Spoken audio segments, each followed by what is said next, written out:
Shout out to Kop-Ish. Shout out to Kopish, guys. Keep all the good work the up. two legends, Emil Heskey, Howard Gell. Can't get much better than that, guys. Yeah. You know what to do now. Like, comment, subscribe. I'm with legends, guys. Kop-Ish.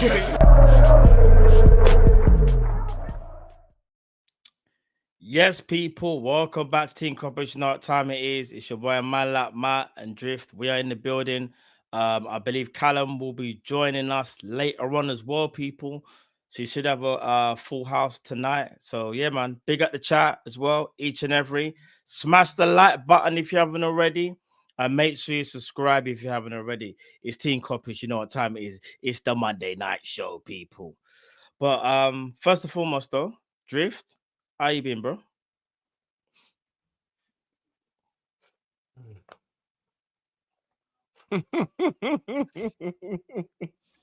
The funny thing is, what's going to be difficult about this show to let people in on the behind the scenes without not is combined. You and me have probably spoken for about 5 hours today, including like important meeting stuff, business related stuff, but then also general chit chat and then football stuff. We've spoken for about 5 hours in total. Yeah, no, you're right. Actually. So we've done it. So a lot of this is probably going to be things we've gone over already. If we're it will be. But other than that, I'm all right, bro. All right. Well, if you're all right, let me see if you're going to be all right after this. I'm going to start off the show with what we should be talking about, really, chat. And that's transfers. Liverpool was... What? Yeah, go. Yeah.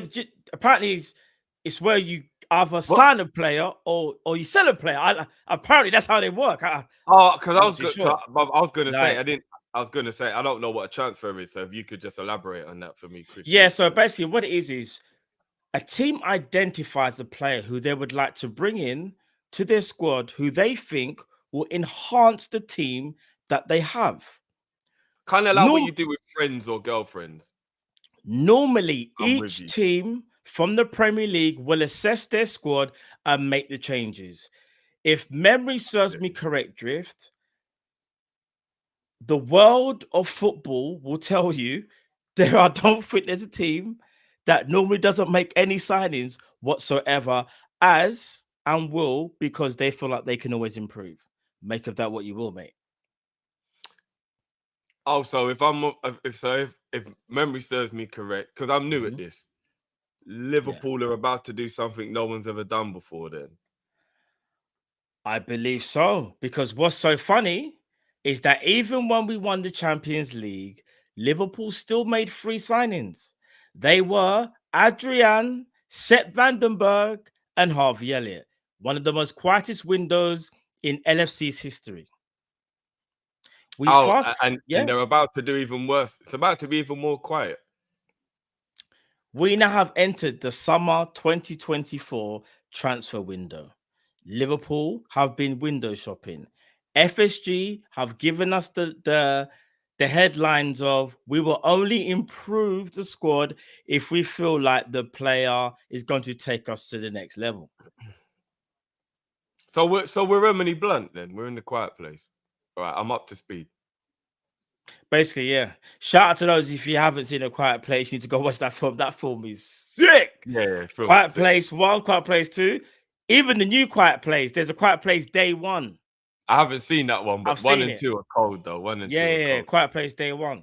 But yeah, man, just for those that just didn't understand how clubs actually operate, they make signings, but I guess when you're owned by forget spending money, G, this is what happens. You don't spend nothing.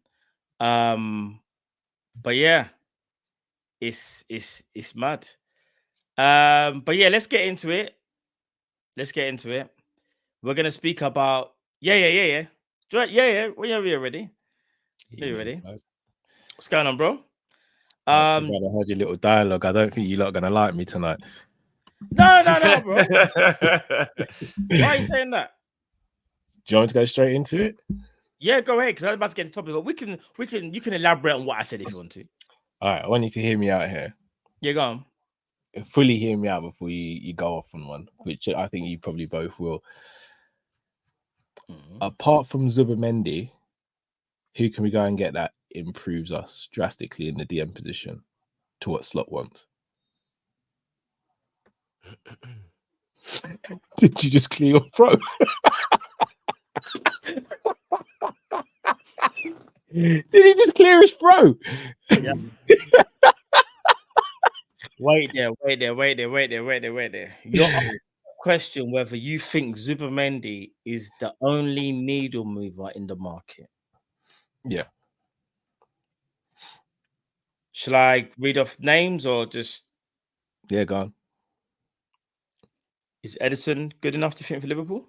He's an excellent footballer. He's not a DM, not in the mode that what Slot wants. He's more of a box-to-box midfielder. He's someone who would play next to a Zubimendi, in my opinion. Quality player, though. Alan Varela from Porto. Alan Varela is good. I think he's a little inexperienced for what we need right now. And I also think in duels, one-on-one duels, he's not the greatest. Andre from Fluminense, who plays very similar to a ball-playing DM. Very good technically.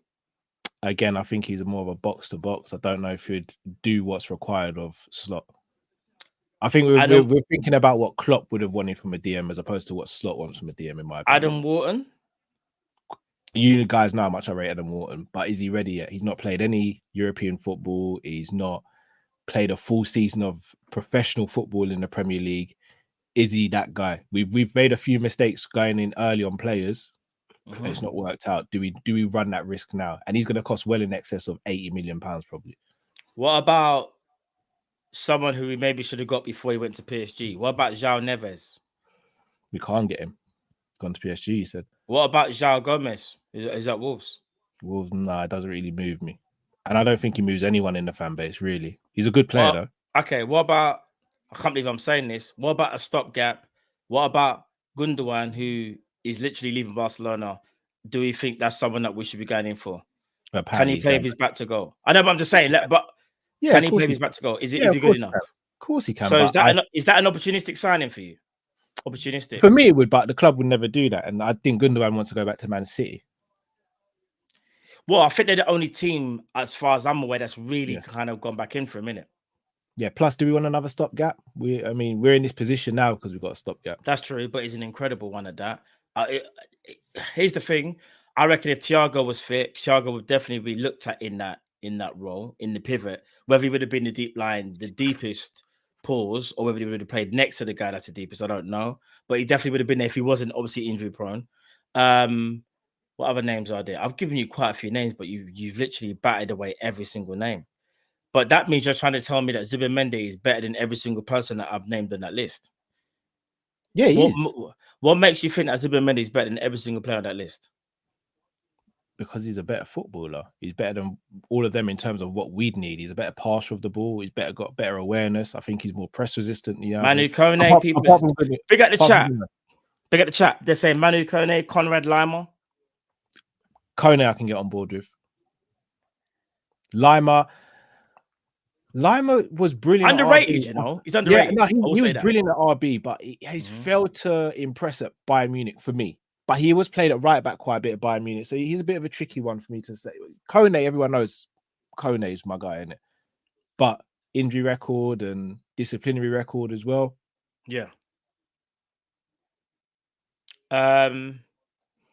Is anyone else I've missed that? I've named about 10 DMs, you know. I'm just saying, is it worth going out and spending the money if that person's not a needle mover? All right, then. So if we're going by that metric, we should just to say as well, Rav may have changed my mind on him, bro. He might be the guy. Stop it. You're not convinced. Stop it. You can't be convinced. Why not? Because the Ipswich game, you kind of did. You tried to reel us in, so to speak, pause, and you kind of said, like, don't forget, guys, it's just one game. Yeah, but I've slept on it now. You know, I barely any sleep on the Saturday before that game. And I've like, why can't he be? He's got the physical presence, he's got the stature, his passing ability, can be strong on the ball when he wants to be. How old is he, 22? Yeah, 22. Why not? So I don't want to put words in your mouth, but kind of what you're saying, You are literally saying to the world right now, because this is broadcasted to the world. There's over 700 people in the chat. Smash the like button if you haven't already. And subscribe, all that good stuff, people. You know what time it is. And go subscribe to Drifty TV. Go subscribe to the Sanderson Show. And go subscribe to the Matt One Show. But I'm going to ask you this. Or shall I say this? Sorry. You are now going to tell the world Liverpool don't need a DM because Zubimendi is the only one. And apparently there is nobody else we can get to improve the squad because we have Ryan Gravenberch, who you didn't believe in. No, don't go too far now. I've always said Ryan Gravenberch is talented. I just didn't know he had this in him. You did. You said he did. So technically, you convinced me. Plus the games I've seen, bro. Like we can obviously get people. Bruno Guimaraes, we ain't getting him. He's just been made captain of Newcastle as well. We ain't spending that sort of money that's going to be needed to get Bruno Guimaraes. I was going to say, would you?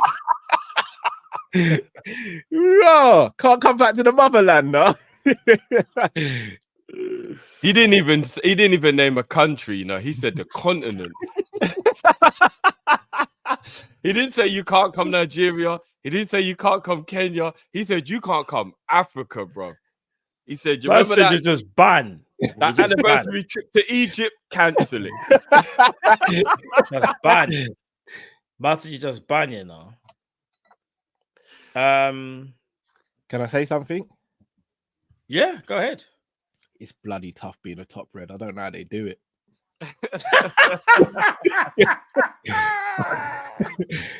I don't flipping know how top reds do it.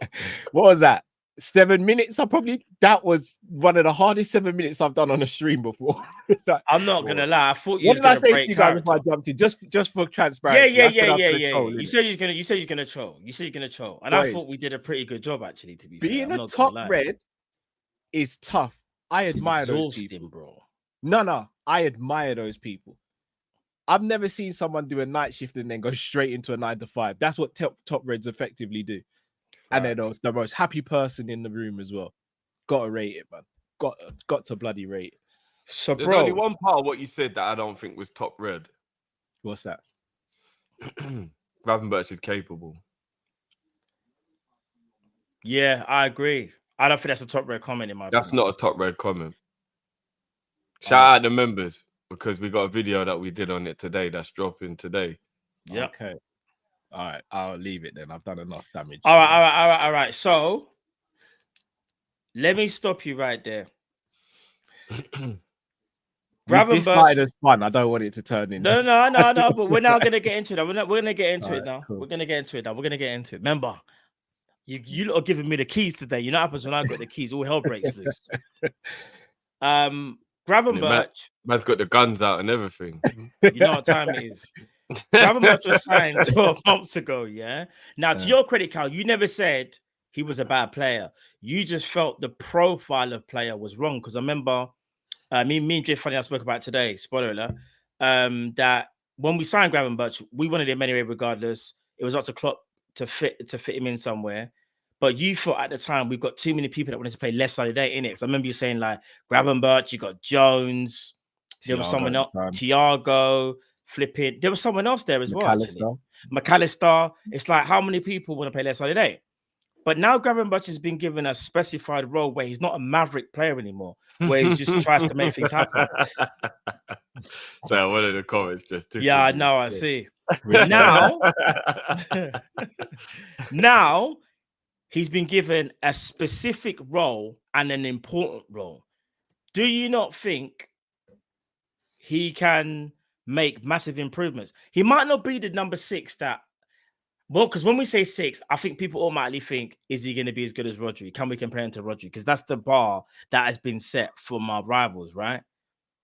But do you not think how he can have a very, very good season and not only that, turn himself into a good number 6 at Liverpool? To answer both those questions, yes, to both. But I'm going to compare him to another player. And I want, again, I'm just, all jokes aside now, this is me being serious. I'm not doing the trolling thing anymore. But I think back to when Henderson was in his prime and Henderson played in the number 6. Always very good. 7 out of 10 usually. Sometimes 8s, 9s and 10s. but mainly 7 out of 10. We were good. We were very good with Hendo in the 6. But when Flacco played in the 6, different gravy. We were a team that was maybe top 2 in the world for about 3 years. Interchanging between 1 and 2. There's a reason why that was. Because Fabinho is a natural DM as opposed to Hendo, who had to learn the role. I think back to 16-17 when Hendo first played in the 6 role with Lallana and Gini. Took him a while. 17-18, again, took him a while.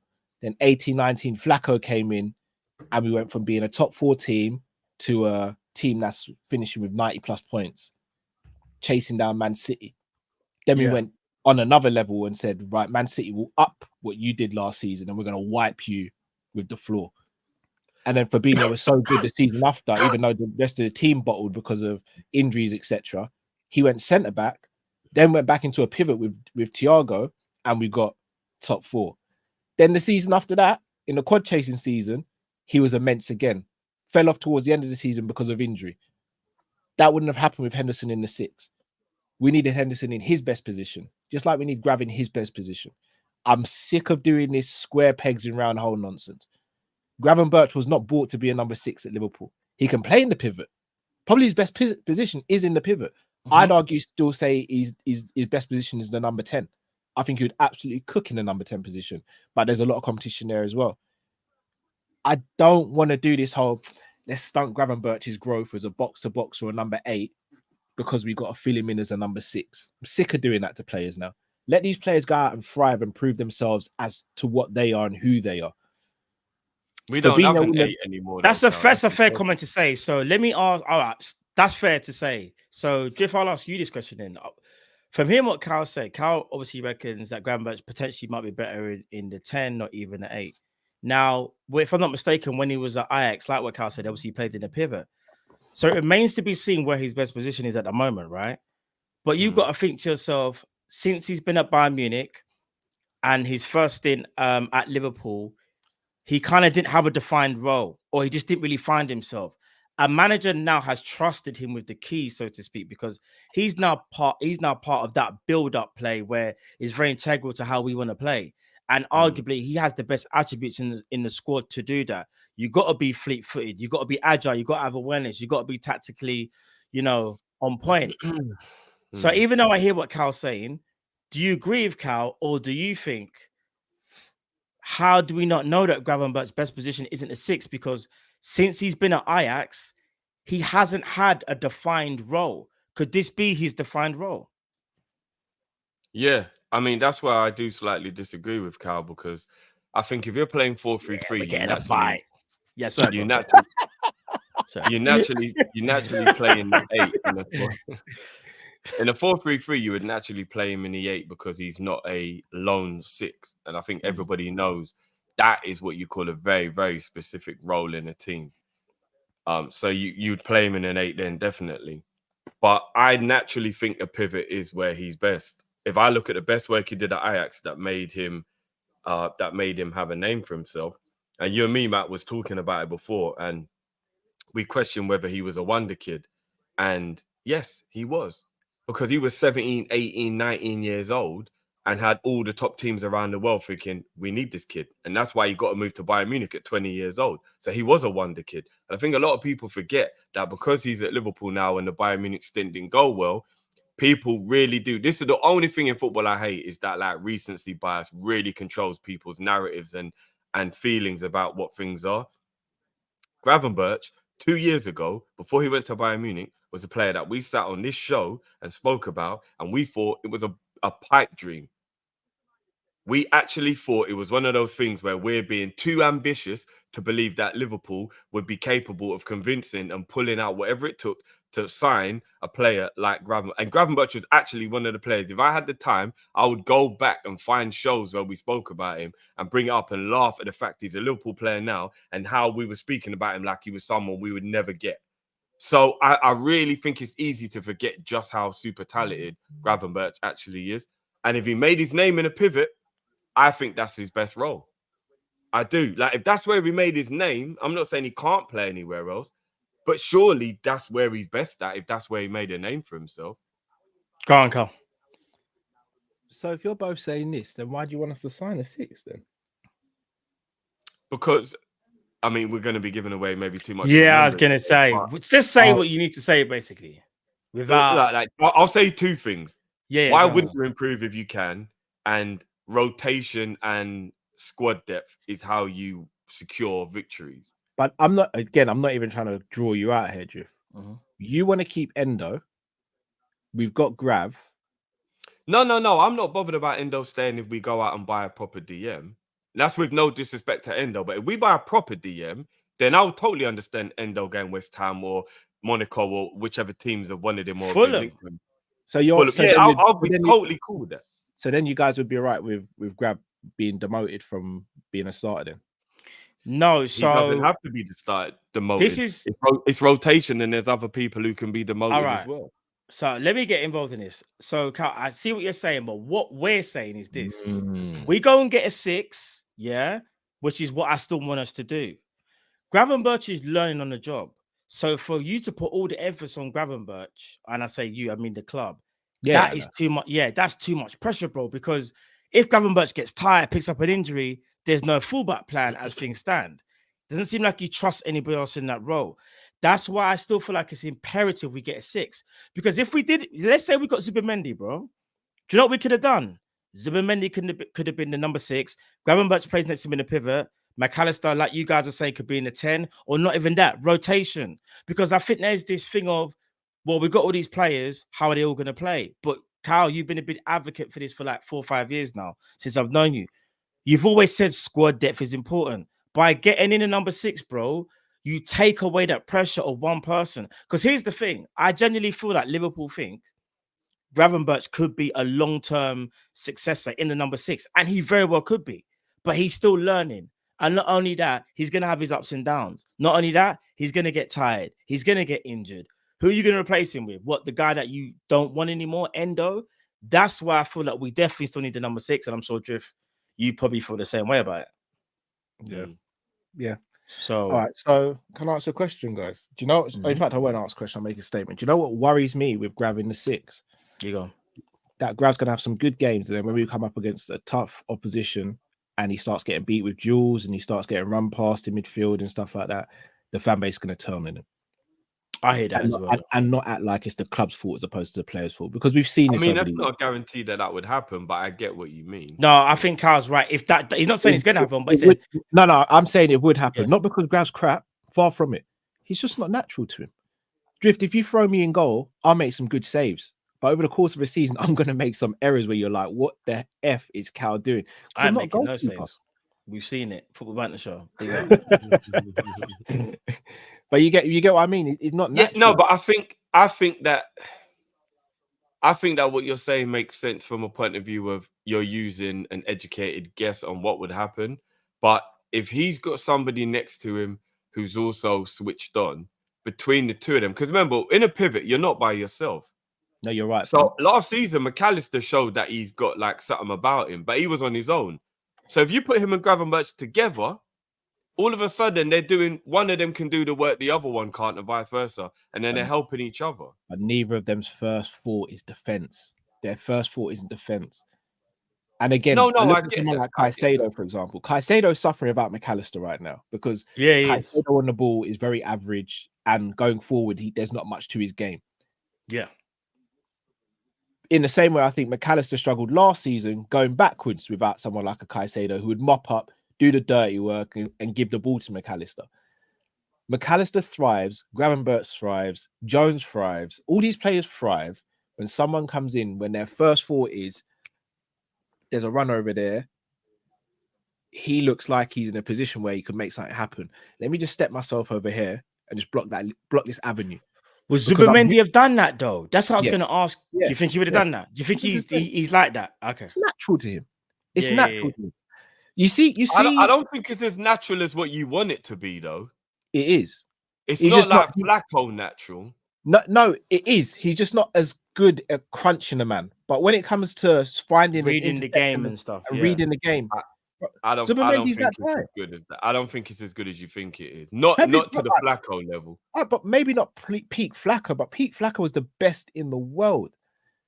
Yeah, to get the but best that's what we want, right? Yep, unless we go and get Rodri, we ain't gonna have the best in the world, though, Drift. You know, as we're talking about all these, like the situation, do you know who actually? I know I'm slightly changing subject here, but we still keep it on the same thing. Did you see how well Lavia played yesterday? Yeah, it was sickening. Shall I tell you something right now?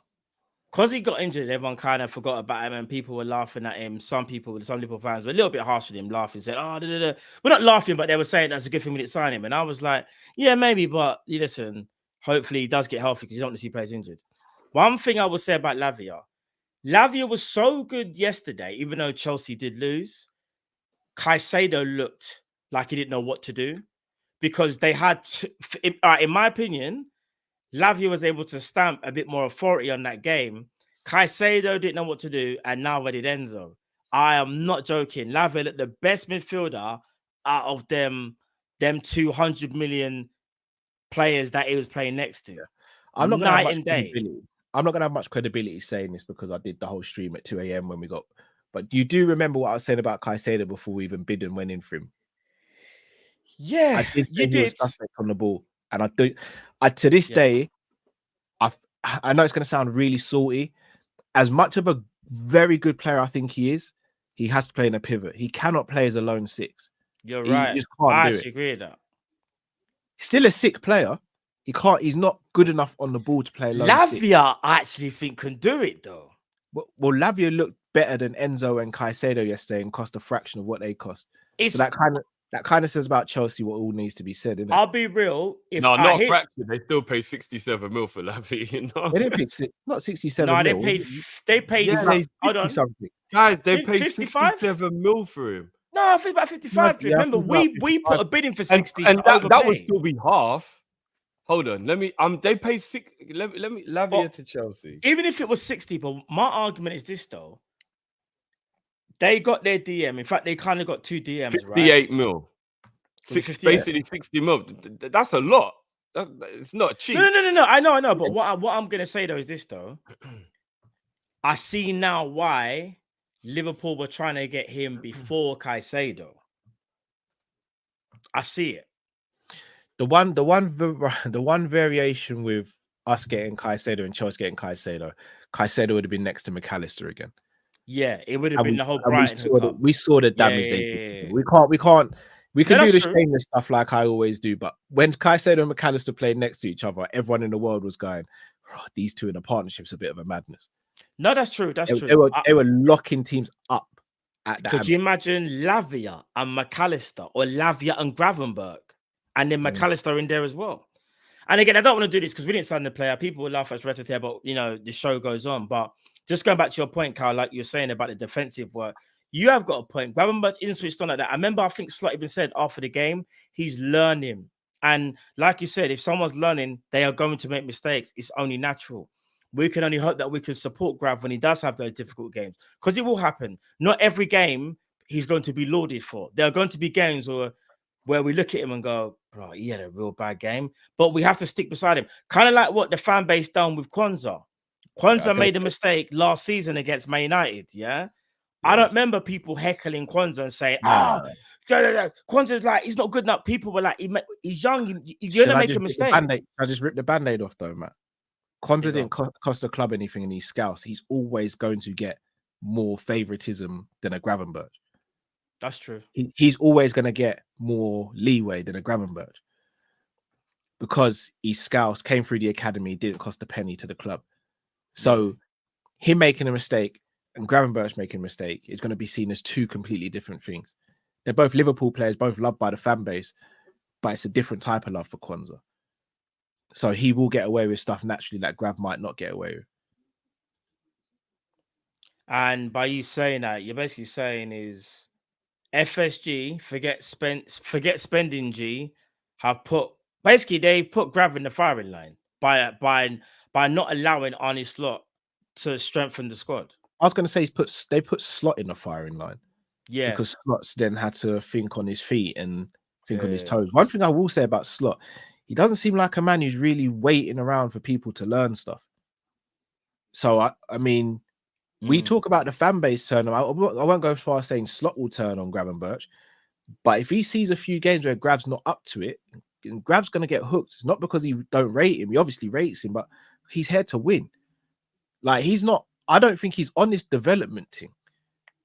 And hence why I think we're seeing some of the youth players sold and some of them being sent back down to the under 21s. I don't think I think the fan base are going to have to really get used to Slot's methods in terms of, I don't think he's on this, I'm not going to buy a certain player because I don't want to block the pathway of this man. I think he'll go, right, we'll sell my man and put a buyback clause in because I want this man because this man's ready right now. I think we might see a lot of that, which is going to be hard for someone like me, considering I like the youth and all that. Pause. I like the youth players developing. But like, it might have to be that way. Yeah, no, I hear that. What are you saying about that, Drift? Do you think we're in a world now maybe where Slot's whole approach is not ruthless, but it's not Jurgen Klopp in terms of, you know, if you make a mistake, it's okay. Slot is like, listen, you made a mistake, I still rate you, but I ain't got time to deal with this right now. Unfortunately, aka, I'll give an example, Kwanzaa. I don't think Kwanzaa had a bad game whatsoever, but Kwanzaa just had a few moments in the game where you could say, okay, few moments here and there. Because Virgil even had a moment in the game where they gave the ball away and Kwanzaa had to bail him out. But that wasn't a big talking point. However, Slot did bring up the whole the lack of fighting and the lack of duels, and then that's why he brought on someone who he felt could help us. Do you think there's more of a ruthless approach from Slot, bro? There will definitely be at the beginning. It will be because here's the thing: whenever you're new in a job, you're a lot more ruthless because you feel scared and worried. Like, I think what a lot of people forget about Klopp, because I still see Klopp shade, which it's still crazy to me. When Klopp first came in, as much as he's a people person and stuff, he was way more ruthless than he was in the final years of his time because he won things, got relaxed, and then was allowed to be himself. When he first came in, people forget there was a lot of people that were getting axed out the team in that. He did things like Sakho's late for training, Banyu, you're done. Lovren, what do you think that was? I think it was 27 minutes he hooked him in the game. Like, at the beginning, when Klopp hadn't won anything and he wasn't like settled, he was raggo. Managers earn the right to become calm. You can't be calm at the beginning. You have to be on it at the beginning. So I agree. Slot might be like this all the time, but this is definitely because he's new and he's got to win and he's got to prove himself, why he'll be a lot more like that. He don't have relationships with people just yet. So it'll be way more you know, I'm not going to say you don't care about falling out with people, but you know, you're a bit more reluctant to hurt people's feelings when you're closer to them or you've known them for longer. When somebody's quite new in your life, you're more like, well, it is what it is kind of thing. So I think he probably is more ruthless than Klopp overall, generally speaking, from what I've seen. But I definitely think that might change if he starts winning. Right now, though, he's just like, I need to do what I need to do to prove I'm as good as why you've given me the job. So if I've got to hurt some feelings along the way, I don't care. I'll do it. Let's see if Slot's still here, God's willing, in 3-4 years and he's won a lot of stuff. If he would still have that same mentality, I don't know. That's a good point. Yeah, that's fact. Also, you're right, because if I'm not mistaken, Trent was the first player to come up from the academy and actually nail a spot in the squad. No one else did that. Now 17, 18. So he had a full half a season, well, 3/4 of a season, and then a full season before he really brought anyone in from the youth. Shall I tell you one thing that worries me a little bit about Slot? Well, this doesn't worry me. I don't think he'll build those relationships like Klopp because I don't think he'll allow himself to. He seems very much. He reminds me. He's more of a Rafa character than he is a Klopp character, in my opinion, in terms of the work and friendship balance. My worry for Slot is Slot believes so much in his coaching that it's going to play into FSG's hands. Matt, what did I say to you earlier on? Have you heard the quote from Slot from yesterday? God's honest, I ain't read anything today. So if we both got that vision, he said it. Yeah, bruv. The quote from Slot yesterday. I'm not going to say word for word because I'll butcher it, but he basically said a lot of people get obsessed with transfers. I think that's no, it's done. People forget coaching It's done. is extremely important. It's done. Which translates to training is our transfer. He's FSG's guy. He's that's it. There it is in a nutshell. It's done. No, but let him land. Let him land. Let's not. I know he. Nothing. What he said. Nothing against Slot. I rate the guy. But Yeah. No. But here's the thing. What did I say earlier, Matt? I said we're so angry at hearing that because we've been hearing that for time, especially with Pep Linders, that we forget it's actually the truth. We're just annoyed because we don't want to hear that shit. But it's actually the truth. Training is actually better than just buying someone, because training is how you get better. If you want to go to the Olympics, you train. If you want to be the best at anything, you train. If you want to be a fighter, you go to a fight camp and you train. People it's just we don't want to hear that because we're sick of Linders making excuses and whatnot. Training is the best form of getting better, bro. It is. No, I think it's both. It's a mixture. For me, it's a mixture. Training's the best way of getting better when you have no option to do anything else. No, but you should also train. No, because even if your you bought best players, you're still going to train him. Yes, but he's already coming in at a higher level. Yeah, but he would need to learn how we play, and so he would need to be trained. We don't play the same. We don't play the same way as Spain or Man City. He would need to learn the way we play. Rodri wouldn't need to learn anything, Drew. He would need to learn how to play the way we play. He just captained Spain to the Euros, bro, and he's been doing his thing for City for about 4 years. Spain play very similar to City. He'd have to learn how to play the way we play. Drift, with all due respect, Rodri's the only person, if he came in right now, I would have no worries about him. No, he would adapt quickly because he's the best, but he would still need to learn how to play the way we play. What can't and you would train him to do different things than what he does for City. Like what? Well, obviously, I'm not in there right in depth in the situation, but so you're telling me if he came in, you could go, Rodri, you ain't got to do nothing. Keep doing what you were doing, and he wouldn't need to be a part of training. There's some players where you don't really. Obviously, I get everybody would have to be a part. Drift, I get what you mean, but I don't think. Put it like this: if Rodri signed tomorrow, I don't think all he would need is one training session just to get to know people's names, like he would already, and I think he'll be absolutely fine. Honestly. Don't get me wrong. Yes, as the season goes on, it'll get better. But Rodri, in my opinion, is like the seasoned player that, like, bro, you don't need, like, for example, like Kevin De Bruyne is another one. I don't think KDB would really need to learn. You're missing my point. I'm not saying you have to train them to improve them. I'm saying you have to train them to play the way you want them to play. No, but you see that comment that just come up. Yeah, that's true. Obviously, that was my point, Drift. But you can train Solanke in front of goal till the cows come home. He's never going to be Haaland in front of goal. But he could still be the best version of himself, which training will get him to. Fine. He will be. I'm good with all the players being the best versions of themselves. But are they the best in the world or close to being the best in the world? There you go. Because that's what we need. But all right. Like, with all due respect, this is what I think what Cal's basically trying to ask you is if Endo's the best version, Endo's the best version of himself. Is he the best DM for Liverpool that you think will take us forward? But that's not the point I was making. The point I'm making is we are getting lost in our anger of us not buying anyone and forgetting that if you take somebody who is actually super talented, that's not to be shady with Endo because Endo isn't super talented. But if you take a player who is super talented, let me give you a perfect example. Basetic, super talented. You could train Basetic to be the best DM in the world based on what we believe his potential could be. Or you could just leave him and not teach him anything and he might not turn out to be anything. In that case, training is better than just keep on trying to think, who's the next one? Who's the next? It's like, if you've got the guy there, you'd be like, if we just work with this guy, this guy will be the best. Drift right now. No. Drift, I hear what you're saying. I hear what you're saying to an extent. But Drift, again, we're all fight fans, right?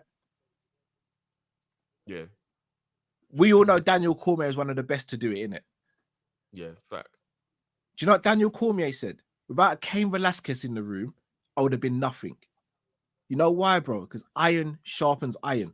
Name me someone who's in Connor's camp that really pushes him to the point where he's like, I'm gonna throw up all. Oh, you lot are getting lost in. I'm not sitting trying to say we don't need to buy anyone and all that hear me stuff. out. No, let's not go down that rabbit. No, but you're putting a big emphasis on training. We know training is important, but you remember you said because for me, training is massively important in getting. Training is part of training is part of day process. to day. It's part of the process. That shouldn't be something that should be overly it's at least emphasized. 50% of the importance of becoming who you are. Of course, I think it's 33%. Bro, training is very important. It's 50% talent, 50% training. Bro, 100%. Because if you don't train well, you never become who you're supposed to be. I understand that, but bro, there's examples of man out there. You don't even need to no, train. But let's not do the extreme, or let's not do like the outlier. Let's talk about, generally speaking, bro, you have to train to become. I'm gonna be real, Drift. Yeah, you could be the best version of yourself, but you might not be best for what is needed. That's the argument, Drift. And to be fair, you see the people who were still great and didn't train. The argument is you would have actually been even better if you did train. No, absolutely. But who's sitting there going, boy? All right, I'm gonna reel off some names. Ronaldinho, crap trainer, bad boy. But you know how much better he might have been if he was a trainer, a good crap trainer, bad boy. Neymar, crap trainer, bad boy. Zidane, crap trainer, bad boy. But I could do this all day, Drift. Aguero was a crap trainer. Do you know you just named the greatest players to ever live? They're outliers, bro. Exactly. The greatest players to ever live weren't always the best trainers, bro. That's my point. But they're outliers. They're outliers. The rest of us man said Endo is Krillin. Destructo. No, Matt, why is that so accurate? No, I know, bro. No, Matt, why is that? Why is that so accurate, bro? Man's just handing out senzu beans. Not even part of the main squad. Man's always standing back. And then when he got involved, he got tumped up. Didn't Freezer ras him up as well? My thing is, I fully agree that training is important, and you know what I am when it comes to work ethic and all that. You know my thoughts and all of that. But no matter how much you train, a 6 out of 10, that person's never going to be as good as a 9 out of 10, in my opinion. If the ceiling is a 6, then yes, of course. Yeah, and that's my point. And I go back to Gravenberch. In my opinion, Gravenberch as a DM number 6, his ceiling's maybe about a 7. Okay. I don't want a 7 in my team in a certain position.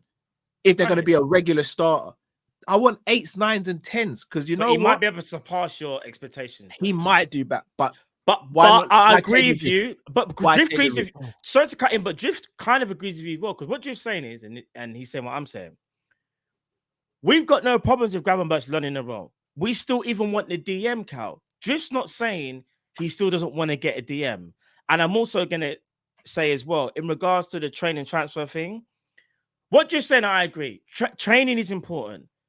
But I think it was kind of the way you said it, Drift, it kind of looked like you said, well, we're only upset because there's, training is important and we're not signing no players. When we take it the wrong way. Yeah. It however, sounds like an excuse, and we're mad that we don't buy players. Yeah, everybody knows. So the message gets lost because we're always angry. It's not just because we've been hearing that message for how many years now, and we're not winning as consistently as we should. That's what I'm saying. So that's why we get so wound up, because the message gets lost in our anger, because we're like, you lot are just making excuses. What the hell are you talking about? Yeah. But when a coach tells you the importance of coaching, I listen, because these men are professionals, and I'm not going to tell these men that they're wrong about something that they're telling me they know more about. So if Slot and Pep are telling us, you do realize that technically training is more important than transfers. What they're telling us is, it doesn't matter what the talent of the player is. If I don't teach them to be what they need to be, it don't matter. Do you get what I'm saying? That's what they're telling us. Yeah, but I'm also looking at it as the only way, in my opinion, you're successful, you also have to make signings that take you to the next level. Training goes along with that. There's a reason why Liverpool didn't sit there. And I'm not saying you're saying this, but just for the people that maybe got a bit confused. You can train up in that Phillips to the best of your ability. You could train up all these players. We still had to go and get a Van Dijk. We still had to go and get an Alisson. We still had to go and get all these players to take us next level. We know training, we know training is important. But the line Liverpool should be saying, or what management should be saying, is Yes, training is just a part of, it's part of every football club. What is also important is reinforcing your squad, because if you don't reinforce your squad, no matter how much you train, you will get left behind.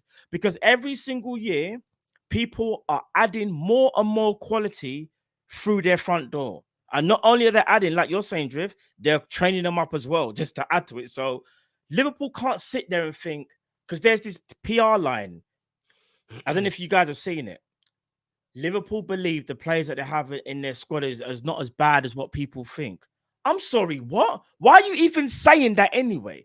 These are the lines that are coming out from journalists, Big up all the journalists. They're not even doing nothing wrong. They're just telling you what the club is telling, what the club wants to feed us.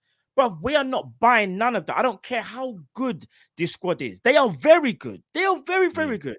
But why not help them? The captain said the other day, we need reinforcements. It's a long season. I can imagine the club are doing all they can.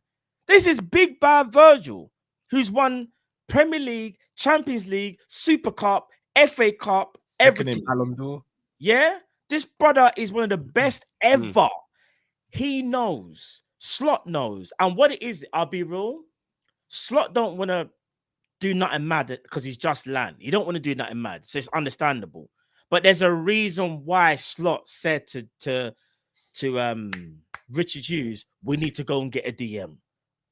I can see Liverpool waiting a DM for 3 years. The one you got me right now, no disrespect. Again, and I just want to say it respectfully, I don't think he's the guy that I want as my DM. And there's a reason why you, man, got him from Klopp's brethren. Yeah? That was a little... Now I'm going to be disrespectful in a joking way. You know when man just said, yeah, I got something for you, baby. A little knockoff thing. Yeah, just take that for now. I'll try to get you the real thing later. Because I'll be real with you. We tried to get Schumanni. We tried to get Caicedo. We tried to get Zuberman. That sounded like flipping Kendrick for a minute. But you get what I'm trying to say. Yeah, we tried to get Lavia. We tried to get all these players, bro. Plus, you got to remember as well, when people hear training, they just always think that we're talking about to try and make the player better. What coaches also mean when they say training is things like game plans and stuff like that. Because remember, when you're going up against teams, game plans are part of training. There's a reason why people look back on certain scenarios and they say to them, and they say, well, in hindsight, you know what? Chelsea finishing 10th and then hiring Conte worked because he won the league. And you know why he won the league? Because he had them on the training pitch every week because he had no midweek games. So he was able to actually get them to play exactly the way he wanted. They had more time to train, more time to prepare. And therefore, that was why they were so much better than everyone that season. They won the league. You've made my point. Who did Conte buy that summer? I don't think he bought Conte that Kante. He bought Kante. Did he? Yeah, we did. Yeah, I think he did. He bought Kante. Is that the summer they bought him? He bought players that fit the system. So for everyone going off me in the comments saying, how can you say training's not important? When I'm the one that advocates youth football the most, you cannot just rely on training. You have to go and get the right piece of the puzzle, which allows you to implement your training philosophies, which then translates to the football pitch. It's simple. Football is such a simple sport. It's so simple when you just put it. I'm not even having a go at you here, Jeff, because I understand. Although you can spin it and say they won the league with Moses as their fullback, and nobody's thought he was good enough to do that, but he got trained to do that. But they had to go and buy someone that we've all said is one of the greatest players of all time, N'Golo Kante. Yeah. Of course, because you have to get transfers. What's the brother Alonso at left wing back, a specialist in his position. They brought in specialists to allow Conte to work on a training ground and then implement it on the football pitch. No, if I'm being honest with you, wasn't Alonso a left back and then Conte made him a wing back? No, he was a wing back. Fiorentina was a wing back. Are you sure? Yeah, I'm 100% Drift. He was a wing back. And this is why I say it's 50-50. I think people do sleep on the importance of training. I think it's 50% personnel and then 50% training. And obviously the personnel part is the transfer part. Yeah. The thing is, Jeff, I don't think anyone's even disagreeing with the training. What it is though, training should be part and parcel to the point we shouldn't talk about it because it's every day. Remember, the players train every day, other than like match day or whatever. And then they might the one-off day. They train every day. So that's something that I think is integral to every club. But what not seems to be integral to Liverpool is strengthening a squad because apparently the club feels like that what they have is good enough. No one's saying Liverpool's team. The cheap part, isn't it? Exactly. Forget spending money, G. FSG, that's who they are. No one is even saying we are crap, we can't finish top 4. But we're Liverpool. We want to try and win a league. And I'm sure Arnie Slot wants to win a league. When they done the interview, they asked him about the points tally. And he's like, I want to do better than that. You know, I want to, see what I can do, like kind of thing. Bro, I don't understand why Liverpool are the only team, or should I say supposed top team, don't want to make any movements in the market. We always do only this team in the rainy whole day. pyramid who hasn't made a signing. Do you know? Have you heard the latest? The other excuse is this, by the way. There's also rumors flying about that Virgil, Salah, and Trent all could leave, and Liverpool are saving that money for when they have to rebuild the squad. Let that one sink in, bro. What, so you mean the money that they would be giving them to sign new deals, you mean? Bro, all I've heard is this. I'm not saying this is definitive or anything. I'm just going by things that I've read and things that I've heard. That's all I'm saying. That's all I'm saying. The club is arrogant. I keep on saying it. The club's a bit. I'll be honest. The club's arrogant. I don't even know if it's arrogant. It's like complacency. I think the club's in a bit of a mess, and the transition has not been smooth whatsoever. As you were saying, they're two cheeks of the same arse, bro. Complacency and arrogance, they fall into the same. Like, let's be real, bro. They sat there and thought, oh, we're Liverpool. Salah, Virgil, and Trent, they're going to want to stay. You don't have to sort this out now.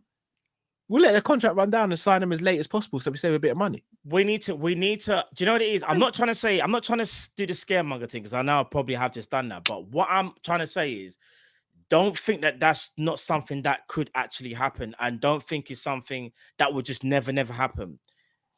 Liverpool, if they feel like it's necessary, will let Virgil, Salah, and Trent. I think more so Trent, they want to try and sort out. But you see the other two, do not be surprised if they walk. And do not be surprised if Liverpool make it look like they're doing something by signing a defender and a wing forward when actually been done this summer, and also re-signing the players. I'm just saying, don't ever think for some strange reason that the club is not capable of doing this. We have let many people leave on a free. Many people. Yeah, in fact, how many people left last year? Drift, we were talking about on the other show for the members. No, they weren't all for free. But 5 midfielders. No, but how many have left for free in the last how many years? 3 of them were free. 5 left and 3 of them were for free. Like, that's insane. Look at the talent that we let go for free. Was it just 3 we let go for free last season in terms of the squad? In terms of midfield, Naby, Oxen-Milner went for free, and Hendo and Flacco went for a fee. Before that, it was Genie, Lallana, and Emre Can as well. Yep. And now, and this season it was Thiago and Matip. So that's what 7 is. That 7 centre midfielders we've let go for free under Klopp's reign. But apparently, what Liverpool don't want to do at the same time is not have any contingency plans for when these players leave. They got something in place. Bro, I'm gonna be honest. I don't trust the club. If people want to trust the club, that's up to them. I don't trust them. Liverpool need to win that faith back from me personally, because I just think we get told so many things and actions speak louder than words. And as far as things stand, big up all the journalists that are saying the same thing, because this is what they've all been led to believe. There has been no movement on any contracts for these 3 players. Can I highlight this? Just really quickly, so I could Matt, was it you or Jamie yesterday, Matt, that told me the stuff about Edwards? Was it you or Jamie? I think it was Jay. I think. Okay, well, I think it was Jay. Big up Jay. He's in the chat. I'm going to try and go and see if I can actually find the video evidence. So that's what I'm doing. Give me a second. Oh, okay, yeah. I just want to highlight this comment. Shout out to Anasar. Anasar supported us for time. So this is not me having a dig at Anasar by any stretch of imagination. We see when the comment is, why are people scared Trent's going to go? His dream has always been Liverpool, not worried at all. That's the feeling I get from the club. Oh, it's Trent. Liverpool born and bred. Dreams and ambitions can change. 100, bro. Things can change. And I think that's what we failed to realize. Like a year ago, Trent could have been like, yeah, Liverpool's, I'm never leaving. But over the last year, he's seen. I'm listening, by the way. I'm still here. He's seen the manager that he loves to bits, who gave him his opportunity, who helped make him the player he is today, leave. He's seen some of his friends leave. He's seeing one of his best friends thriving at a Real Madrid team. He's seeing a club that's not offered him a contract, even though he's coming into the last year of his deal. and he's seen a team that's not buying players of a level that can take him back to the level of a Real Madrid. If we're sitting there saying Trent can't change his dreams and aspirations and ambitions, and because that's what it feels like Liverpool are thinking, then we're going to have a horrible, horrible reality one day if we're not careful. I think we've become a bit arrogant, if I'm being honest, as a football We've been club. arrogant for a while. And it worries me. It really worries me that people think that some people think that we're doing the right thing. I think the person that was negligence, that nothing's been done. You can actually see the frustration on Virgil whenever they ask him about the contract. He's like, no change. Generally feel like there's been no change. Salah's happy. They're gone. Who's Arsenal's captain's Odegaard, isn't it? Yeah. Who's their vice captain? I don't know, actually. You're mute. Someone in the chat will have to let us know. I'm not too Do sure. you know, the whole time I was speaking, I didn't know you lot couldn't hear me. Yeah, sorry, bro. I was going to say, bro. I'm moving like crusty, bro. I think it's Zinchenko. Is it not Zinchenko vice captain? I doubt it. Surely not. But you'd say arguably their best player is subjective, but people would say their best player outside the captains maybe Saka or Saliba. Yeah.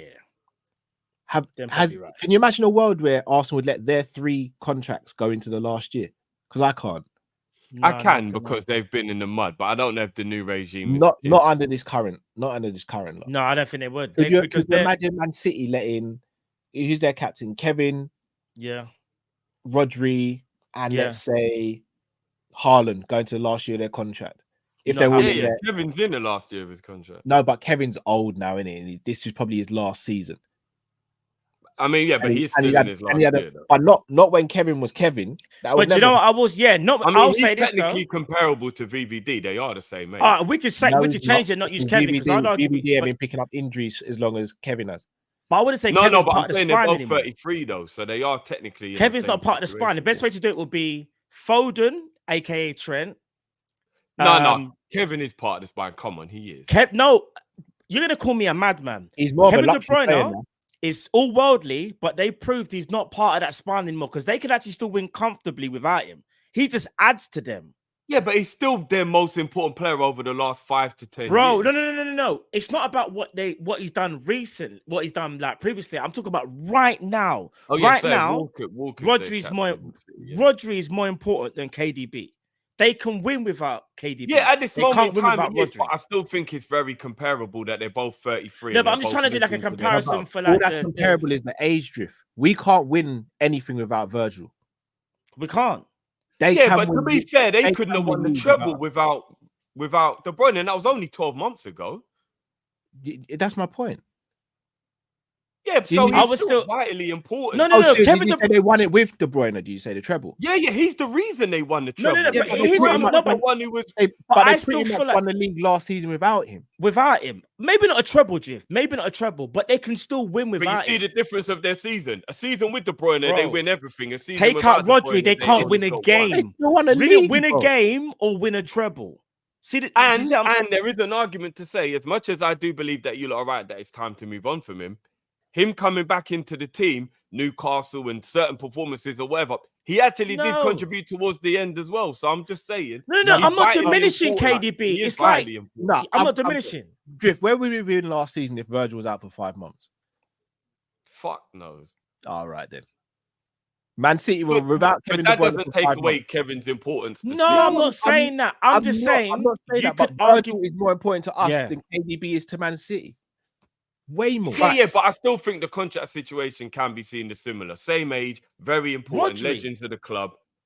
No, De Bruyne and Van Dijk are still legends of the club, same age. Yeah. I still think it's very similar. No, but Van Dijk, I think, is more important to Liverpool than what KDB is to Man City. Even though KDB is still important, he's not as important as what Virgil is to Liverpool. But without Virgil, you do realize we're kind of cooked, bro. No, I get what you're not saying, but I don't know. I'm just saying.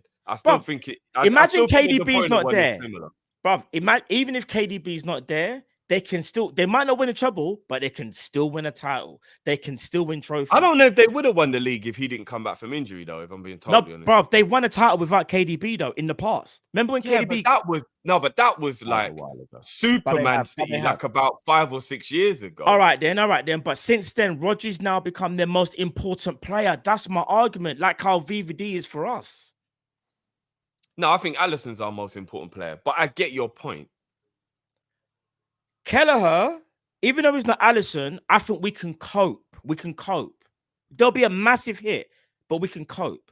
We can't cope if there's no Virgil, because then we start getting Kwanzaa and Ibu. And as much as I rate them both, that partnership is not winning anything. Unfortunately, as things stand right now, I don't think it's good enough. Personally. I do think Virgil's more important to us than De Bruyne is at this stage. But I still think because they're both club legends and they're both the same age, I think letting their contract run down still falls into a very similar bracket. In that maybe. I mean, it's hard to kind of gauge how Man City have players right now who can fill in for Kevin De Bruyne, or they have the capacity to go out and buy someone who can fill in that. But we're more talking about the stupidity of letting it happen. No, but they can do that because they've got assurances. We don't have assurances. They'll go and buy players, though. That's the thing. They'll actually buy players. So I mean, they're not buying anyone this summer because they're shook. But I get what you lot. Well, they're about to re-sign Gundogan. I know, but that's like for free, isn't it? And that pisses me off because didn't they buy that Savio winger as well? Yeah, they bought him for He's quality, by the way. Don't sleep on him either. Apparently, they actually bought him last year. No, they just agreed. No, they agreed to sign him for they agreed to sign him for this year. If you watched Girona last year, bro, you would know that he's cold. He was cold for Girona last year. He will be the closest thing that they've had to Mahrez in a while. Obviously, they brought in their Dokus and he got injured. Yeah, they've had their Dokus and whatever, but different style of player. But Savio, I'm telling you, problem. He's a problem. I said it last year when I said he's going to go Man City because he's part of the City group. Let me read out the supers, guys. Let's just take a break so we can all just think about how. And when we come back, I'm going to play the footage. So big up all the super chats as well. Let me read them out now, people. Big up Asim, big up Kop-Ish. Do you think Klopp left because of forget spending G? No. I don't think he did, but I'm also gonna say I don't think Klopp really let on how he really feels, and that's just because of who he is. I think he wants to throw anybody under the bus, and I think his love for Liverpool outweighs maybe the difficult nature that he maybe had with FSG towards the end of his tenure. I will say that personally. I don't think he left because of FSG. I think he left because he was tired. He's retired from football. But I also feel like he's tired because he wasn't given enough support, though. And if that's the case, that is part and parcel of FSG, though, isn't it? Yeah, maybe. Jamrock, big up Jamrock. Carl brings up Data MB football. All website compare. I think that was like a little joke. Yeah, that was regarding the DM situation. Big up Jamrock. Oh, okay. I thought he was joking, to be fair. Big up Jamrock. Big up Jack. What's happening with the Mamadash deal? Apparently we're haggling over 5 million euros. Liverpool don't think he's worth 40. We've offered 35. I believe it's 30 million euros with 30 million euros with 5 million euro add-ons. Liverpool don't want to pay the extra 5. Put it this way, Liverpool would never have children because they're always pulling out.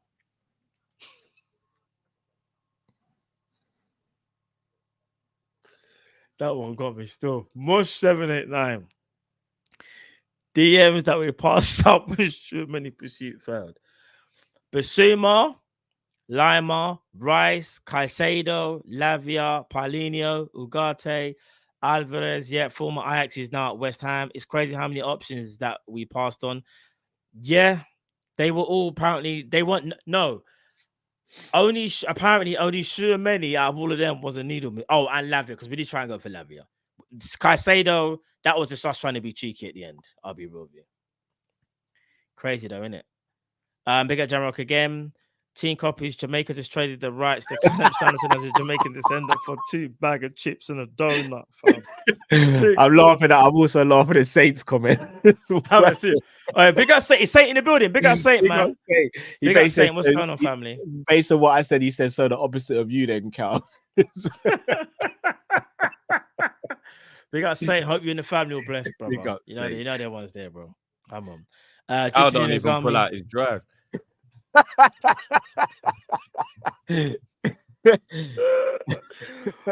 Drifted in his army, Carl. I am disappointed.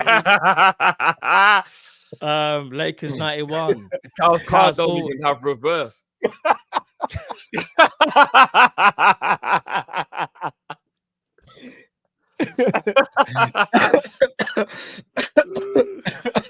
Nah, bro. Lakers, we got Lakers 91. He said Carl's always wanted Grav as a 6. No, I haven't, Lakers. It's such a troll. Big up Lakers. Big up for Uncle Roz. What's going on, G? Real Ross Clark. Carl played the right position. Big up Uncle Roz in the building. Big up Mohammed. Burnabout tomorrow. Do you trust Grav in the 6? I don't know. Would you trust Grav in the 6? You know what? I'll say this. He's the best option that we have, and I would trust him. Whether it would work or not, I don't know, but I would trust him in terms of he's the best option to how we want to play. But we shouldn't even have to be having. I'm not even trying to be an idiot here. Is he actually the best option, or is he the best fit option at the moment? Because is he better than Bichetic in the 6 for what we want? Bichetic is not up to speed, bro. No, that's what I'm saying. So is he just the best fit option at the moment as opposed to you could say that. You could say that. But do you know what it is? I've also said this about Bichetic. I feel like he needs to fill out a bit more, you know. He's a bit too lightweight for me. I'll be real. Bit too lightweight for a DM. And I remember you had him on the Goretzka diet last season, bro. No, but bro, if you saw him in the preseason, he hasn't really put on as much. Like, you see what Trent's done over the last 4 years? He's gotten a little bit, put on a bit more muscle every single year. He's gradually, they had a plan for him. I don't know why they haven't done that with Bichetic. If you look at Bichetic, he's still kind of slight. He's a lot younger. Remember, Trent started at 18. He's 25 now. 7 years of protein and gym, bro. No, but I would say he only done it for the last 3 years. Maybe. Yeah, I'd agree with that. Maybe. You get what I'm saying? I feel like Bichetic should be on that diet now, bro. But Bichetic does seem like he's just naturally slender. I don't even know how much he's not finished growing yet either. All right, let me give you an example. Gravenberch is not henched, you know. Gravenberch is quite lean. However, Gravenberch's aggression, and I still think he's still got that bit natural strength. Oh, like if they went in for a shoulder barge, he flattens Bichetic, bro. Bichetic probably like. I don't know. But can you teach he does, aggression? bro, I think we've had a conversation. I don't think Grav is aggressive.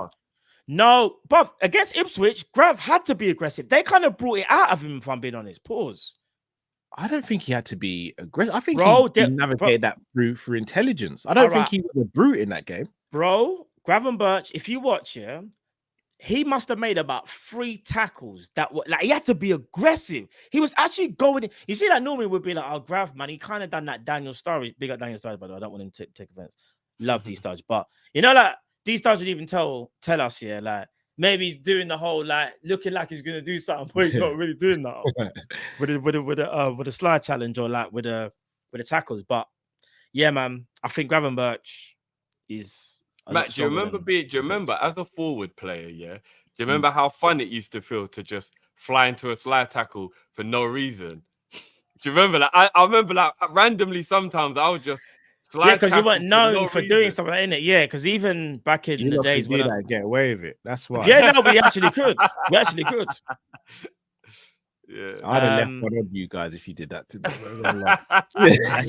That's if you could have caught me. I'm not gonna lie. I'd have left one on you, Matt. Bro. I don't know if you would have caught me. I'm just saying. I would have found a way, bro. No, you probably would have. To be fair, knowing you would have waited for that perfect moment. Yeah. It would have been something innocuous. I probably would have my back to. I'm running back, thinking I'm going to get, and you're just slide challenging me or something. No, I wouldn't even do it like that, bro. It'd probably just be a shoulder barge to the face or something like by a corner or something. Man said to the face. Yeah. Oh, if you're slide tackling me for no reason. And you know, I would have done one of them. No, you've got the ball. And pretended I'm not like just it hurt trying me to like hurt this. you. just to get you sent off. Like, you know what it is, Cal? You know, like, say the defender's got the ball, yeah, and he's like looking up to see who he can like pass to or like just clear and get rid of it. I used to love just sprinting as fast as I could and just flying into a dive that's aimed to like block the pass, but at the same time shook him up a bit. You know, those kind of tackles. Oh no, that's fine then. Because I'm a striker, I don't really go to ground tackling or whatever. So it's something about it felt good because it was something I never really ever did, innit? So like whenever I did do it, it felt like I'd done something special. Season, like I'll jump up and I felt good about myself. Like, yeah. You see that tackle, you see that tackle. I don't know, Manager just as a striker. I'd have no problem with that. As long as you win the ball or you try and win the ball. But or if the fullback tries to make a run down the wing and I make that random, I'm going to track this run. And then I slide it and it goes out for a throw. I'd get up and expect some praise. It's a bog standard thing I just done. This is what I mean about you forward, bro. See that? This is what I mean about you forward, bro. I got to do that all game and get nothing. You lot get a little, Drifter, yes. You're damn right. That's it, son. That's it, son. And then I would look at the right midfielder and I'd be like, that's your job, you know? That's your job. If you ever did that. Them ones there, you know. Big up Vitu, lads. Barcelona want to sell Gundogan. Should we jump in 2-year deal, option to extend while we wait for a better long-term 6? Carl, start with you. Would you take Gundogan at Liverpool? Should we offer him a deal? Do you think Liverpool should try and get him?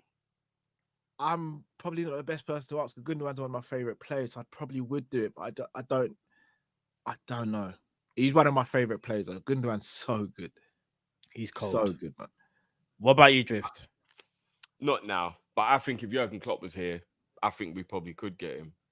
I think in this system, I think it actually saves his running a little bit. Not as much as people will say, but I think it saves his running.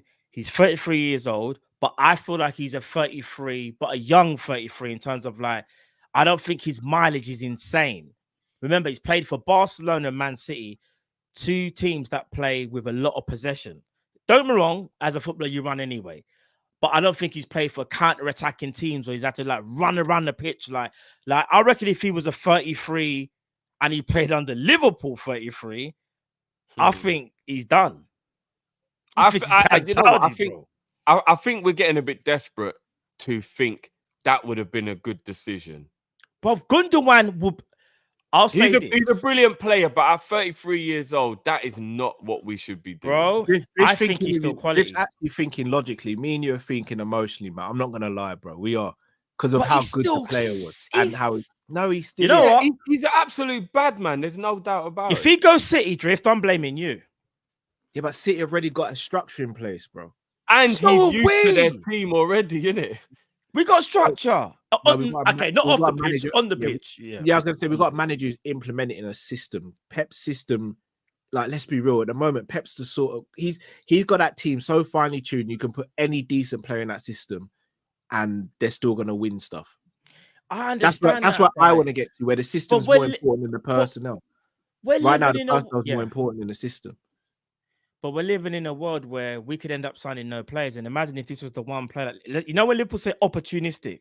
Because it's an opportunity that presented itself because it wasn't supposed to be there, right? Are you really saying... How much money is Gundogan on a week? I don't know, but apparently he'll be free. So Barcelona... So apparently he's come to an agreement with Barcelona. They've had some dispute. At least 200 grand a week. They've had a dispute. Bro, why don't... With a signing on fee. All right, quick question. Would you give him... Why there? Talk to me. Would you give him Thiago's wages? Matt, are you asking me, Liverpool fan Callum? Would you give him Thiago's wages? Yes. It's a straight yes or no. Yes. All right. No. Wait. Drift, would you give him Thiago's wages? Yes or no? Probably. All right, then. So what are we doing here, lads? We're saying it wouldn't be the right move. What are we doing here? You lot were about to punch me up because I mentioned Gundogan, and now you both agree. No. Should we give him the Thiago's wages? No, I tell you what we're trying to stop you giving him 350 on a 3-year deal. No, not 350. I said Thiago wages. Thiago's just left, right? Look, would you not give him the 200? No, we're all brothers in the same house, living with the same parents right now. Me and Drift are saying, don't go and ask Dad for a PlayStation 5. He just got in from work and he's in a bad mood. You're going to get yourself in trouble. And you're going, yeah, but he got paid last week. I'm going to ask him now. Me and Drift are going, Matt, don't ask Dad for the PS5 now. It's not your birthday and it's not close to Christmas. And he's not in a good mood. What do you think the answer is going to be, Matt? Bro, we're in a... But can I just say that we're in a bad place? We're not signing players. Gundogan is a quality player. Is he the wrong side of 30? 100%. Do I think it's the wrong thing to do? Yes, I do. But do you want to know something? I'm sitting there thinking I would rather live in a world where if Liverpool... It's either Liverpool don't sign any players whatsoever, or we somehow manage to sign a Gundogan on a 1+1 deal where he has the year, and if he wants to, he can renew. Bro, I know Gundogan is not the answer. You know, we he's shouldn't actually be having only on 150 grand a week. Bro, we shouldn't be having these conversations. Gundogan. At Barcelona, he's only on 150. It's because No, my not. club is making me have these conversations. Gundogan is on 360,000 euros. Nah, He man. can't be, because nah, I it's just not did real. the conversion from 7 mil a year. He makes 7 mil a year. He doesn't. I don't know what you're looking at, Drift. I just Googled it.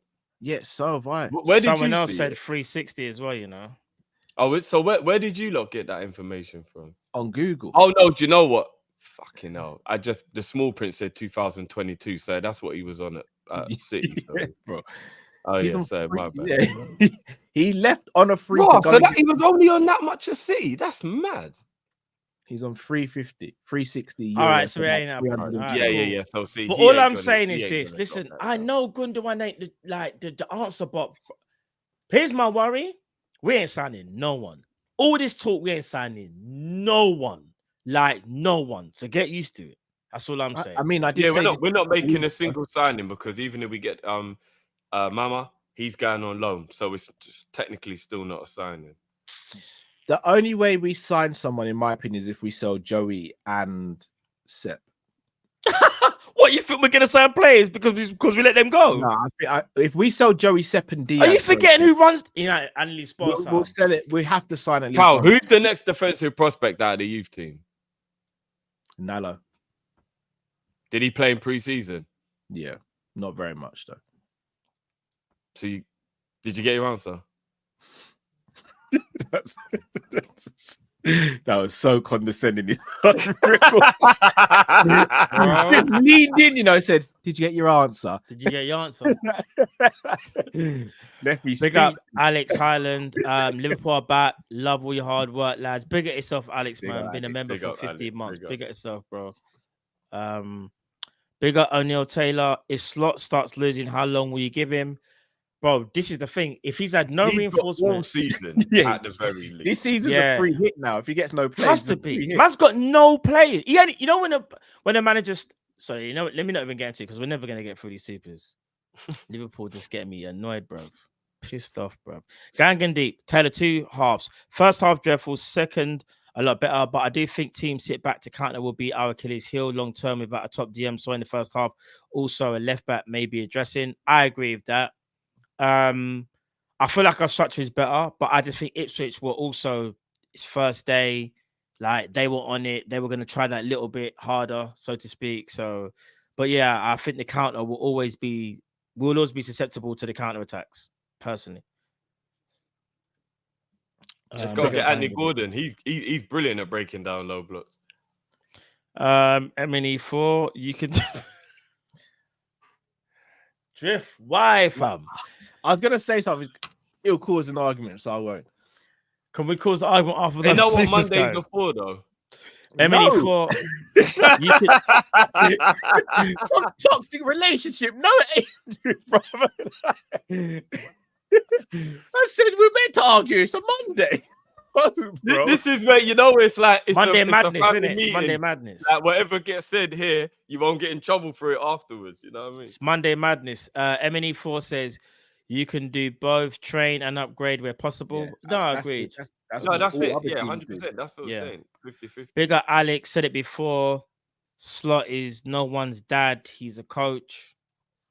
Is there any evidence that Gakpo, Nunes, and Diaz are good at breaking down low blocks? You just couldn't wait, could you? I'm not I going to can't answer hold that. So I'm not Cal gonna- knew it was going to be toxic. He held it in for about 2 minutes and then he said, fuck it. But this is therapy now, though, isn't it? It's And then he therapy. just said, Guys, "Fuck can it." we let me do the supers sorry, and then Matt. Sorry, then sorry. we're gonna then because if Sorry. not, we ain't getting through these supers, bro. Chaz, do you guys do you guys think we'll be more defensively stable under Slot in the new formation compared to Klopp's formation? I for one, yes, think we will concede less goals personally.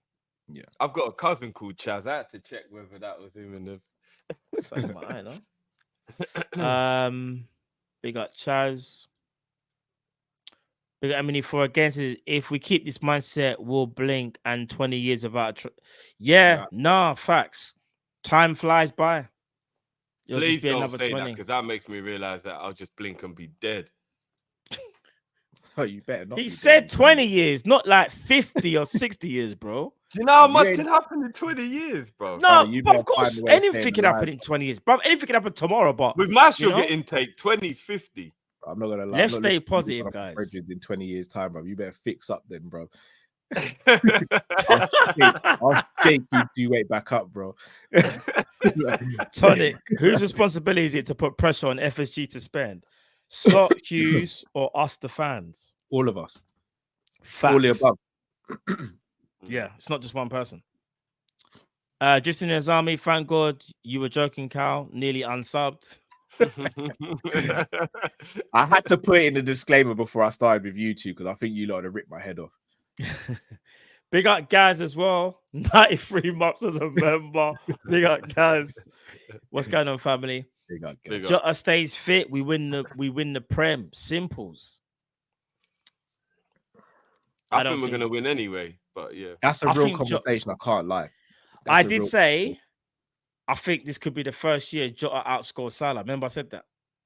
I can't rely on Jota's fitness though. I can rely on his finishing, but you're right. His fitness is always going to be the worry, innit? Because BC, shouldn't 105 million PSR rule that came in 2009 have risen with the inflation? Maybe FSG couldn't hide behind this and be exposed for not wanting to spend. Well, that's the reason they came in. The reason they came in is because they thought FFP would be strictly implemented, and it hasn't been. Mm-hmm. So the rules have changed. But no, they've also had no contingency plan. Yeah, so but not only that, they've had the opportunity, I want to say 2 years. When was it when David Ornstein done that breaking news that time and it was like the club's up for sale? We've had, I don't remember. No, but you know the latest one, innit? Was it last year or the year before? I can't remember, but all I know is what I'm trying to say that is a bad memory you didn't need to bring back. For real, no, but what I'm saying is they had an Matt opportunity. was just like, remember that time when you bust your head and nearly died? You saw your brain pulsating, bro. Like... Bro, I'm talking about when FSG reportedly put the club up for sale. To go to Carl's point, it was like when they said that, or when that was reported, that's when I thought, right, something might finally happen because they can't, keep up to the finances. Going to sell the club, man. No, we did. Let's not get caught up in the hype. This year we're going Disneyland, kids. This is the year. Hey, we did. Nah, did we go Disneyland? We did, bro. We all said it. Let's not. That broke on a Monday. I did a show early in the day, and you see that Monday night live show. That was the happiest we'd ever been. Told you. Yeah. That's the happiest we've ever been. We started looking at people like players like they weren't good enough. We got money now. We said, I remember I asked the question. I said, would you guys sign Zaha or Gakpo for the left wing? And you both said, who? Brother, we ain't spending in those shops anymore. I want Mbappe now. That's what you both said. Yeah. To quote what I said was, we're rich, bitch. That's what I actually said. Yeah. That show was elite, man. I thought we landed. Yeah, and then it was all a dream. Ty, as always. The last stream at 2 hours and 15 minutes and 7 seconds. When Drifty tells man to deep the journal, wakes up at work. Watch Matt's face. He actually deeps it before it takes him out. I had to go back and watch that, man. Drift, I'm not gonna lie. Drift actually tried to kill me, fam. I'm not gonna lie. That was attempted. What show was murder, that fam. again? I'm trying to remember what show that was our last. Hold on, when we're speaking about the Was janitor. it the match reaction? I think, isn't it? I think it must have been a match I reaction. think it Yeah, was the match I think it was reaction. Saturday afternoon. Yeah. Big up Ty. Bro. Big up promo. Remember when we found out Endo has 6 kids? That was us when Krillin bagged Android 18. The similarities, man. I remember that stream when we found out you had 6 kids. I couldn't believe it, bro. No, but someone needs to explain why in Dragon Ball Z Android Future, 18 is a female robot, Cal. So yeah.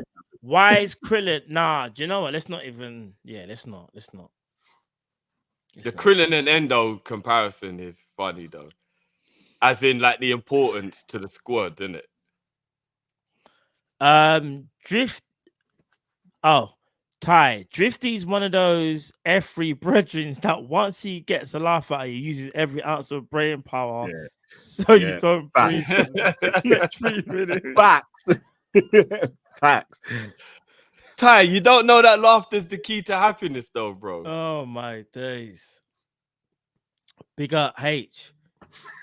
Hughes coming like a glue sniffer. Some slow down.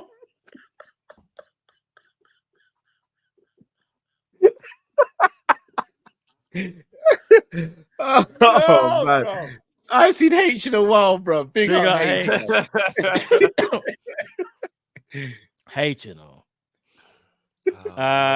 Big up Brian for the super chat. Big up yourself, bro.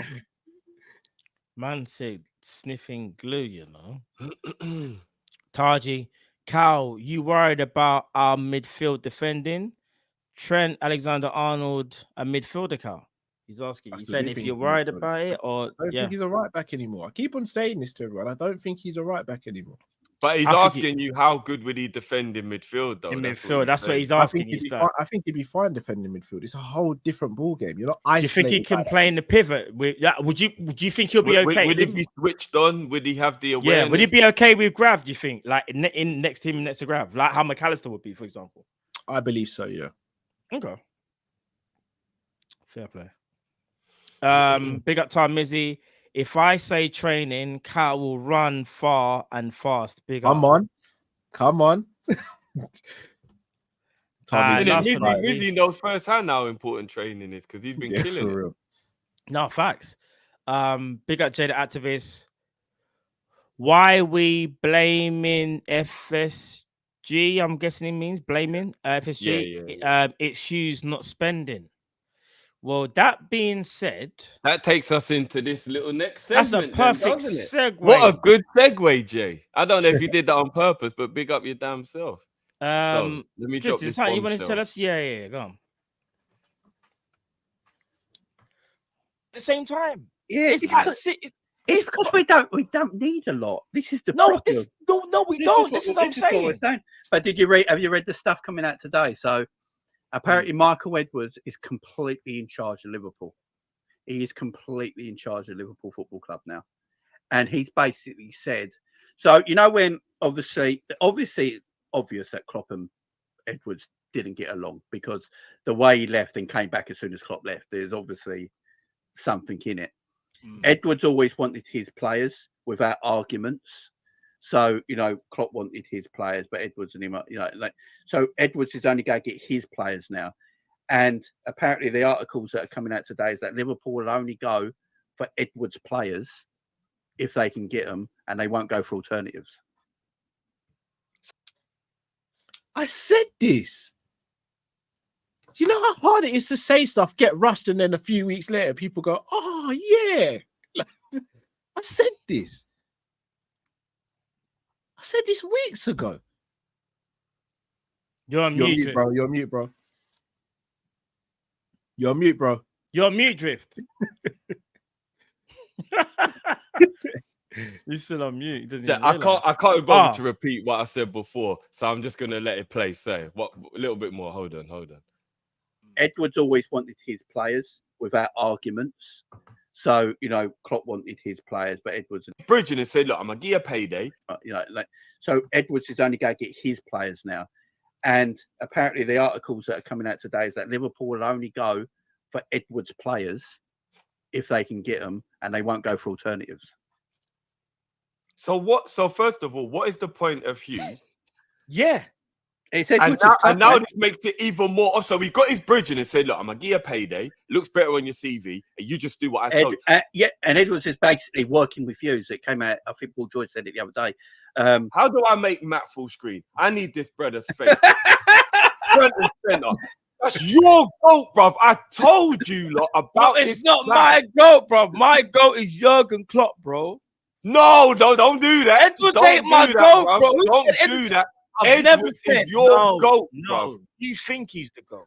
Or you I try to say told he's you. my I goat? told you. I've argued with you and Cal Edwards about could never this be so my many goat, bro. times. Not bring me into this for. Power. When this Agreed. man made all of these rules of what it was going to be and all this stuff. Agreed. What I'm saying is a this. wind up. This is Here's what I'm actually a saying. Here's what wind I'm up. saying. I've always said, and I've stuck to my word. You know. So I Richard said, Hughes if is the- man's PA. If the race, bro, here's the joke though. Here's the joke. It was the same thing last season, but there's two different personnel. Because Schmatka was Klopp's PA. If we're being honest, he was. Yeah. He actually was. The problem is that the sporting director or the what is he now under FSG? Head of football of operations. He's a CEO. He's a CEO. Has more power than any manager or any head coach. That's where the issue lies. If I'm being real, Jeff, it's actually the structure. Because it doesn't matter if it was Michael Edwards or freaking whoever you want to put there. That position there says to me that person has too much power over what actually happens under Liverpool in general. You could replace Michael Edwards with Richard Hughes. It wouldn't even make any difference. So this is a Woodward scenario. Do you remember when Woodward had this much power at Man United, and that's why everything was going wrong because he wasn't good at his job? And look, and we've had.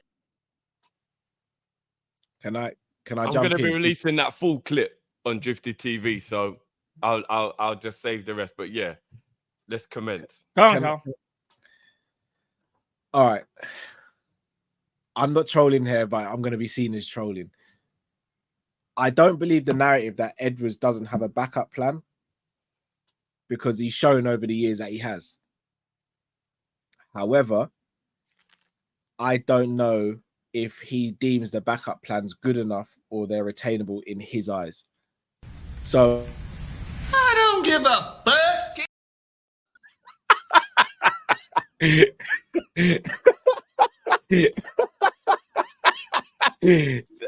So no, let's be real.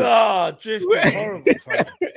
When we missed out on players in the past, we missed out on Zielinski. We brought in Genie Wijnaldum. Missed out on Werner, signed Jota. Missed out on, or they couldn't get Brantz or Goetze. We brought in Mane and Salah. Like, the history is there to show that if we don't get our first choice, we usually have a backup plan. However, Cal, can I just make you remember something though? Because I had to do this with Matt because Matt told me the exact same thing you said, and then I reminded him they weren't Edwards backups, bro. They were his first choices. Klopp wanted someone different, and he persuaded him otherwise. oh, You made a valid point there, and I was like, that's kind of true. From what we're led to believe. raw. Yeah, body shot, and I'm taking a knee, and the referee's up to 8, and I feel like I'm still smelling blood. Yeah, I'm bad. That's a very good point. Yeah, no rebuttal. But do you agree? Do This you man's both an agree with this? egomaniac. I'm not gonna lie. Do you Someone agree throwing with towels. this? Oh, damn, Drifty. I didn't need that on live, bro. All right. Do you agree with this though? No, Do you know not what? agree I with didn't this? even. No, brother. I'm looking to the corner to throw in the towel. I'm done. The problem is with obviously we know right now it seems like it's Michael Edwards, but I think it's actually the like I was trying to say in the video, it's the title. So the head of CEO seems like he has all power over Liverpool, and like I was trying to say, it don't matter if it's Michael Edwards. It could have been whoever it is, like I said in the video, yeah. But this head of CEO, who happens to be Michael Edwards right now, seems like they've got full control and they've taken over from Mike Gordon. Mike Gordon was the one from FSG who used to be in the day-to-day, and now apparently Michael Edwards is overseeing everything. I like what it says on the title, but I do think it's this though. Well, I thought it was going to be. yes, Edwards kind of oversees it, but I didn't think Edwards would be involved in the day-to-day. Remember, I did say that, and I said, like, I didn't realize what it actually entailed, because here's the thing, I've actually got the hierarchy, actually. I don't think Edwards wanted to be involved in the day-to-day. It's just that his brother can't do the job. No, but he's had to be now. I've got the in fact, you guys can continue the debate. I'm gonna load the picture. For me. Drifty's already done it, innit? What, he's done the dance. What's left for me to say, man? Drifty's won. But Cal, how bad is it that we now have a sporting director that pretty much seems like he's actually been put in position for Edwards to just do what he wants? Like, this is ever. I know I used to make the jokes about. Isn't it Schmacker though? The same thing though. All jokes aside. No, but what the difference is though, Matt, is that Klopp asking Schmacker to come in, there were still people above Klopp. Edwards is now so high up the tree. This is quite scary. Like the difference of the power. Because remember, there were still people that could have vetoed Schmacker and Klopp. Do you get what I mean? Like, you even just said it yourself, Hogan and them man there could still veto stuff. Let's be real. Like, even though Klopp did have some power, but Edwards is now in a position where nobody can veto him. Yeah. Do you get what I mean? Like, only couldn't like Billy Henry Hogan and FSG themselves can actually like veto man now. What about Billy Hogan and all that? Could they not veto him? It seems like them man there don't even really have no power or say anymore. Oh no. Hold on. I'm gonna get the hierarchy because look, I'm gonna get the what happened to Cal? I think he just cut out. Oh, okay. Hold on. What's it overlaying it? Let me see. Where is it? Pictures. He's back. He's back. Damn, the picture's not the. It's not the biggest picture in the world, but we should be able to see it though, like kind of clear. Ah, you can't. Damn. Send me the image, Matt, and then I'll get I'll increase the size of it. Yeah. I'll send it to you now. Pause. Yeah, big pause. Yeah, big pause. Stay for that, fam. Big pause.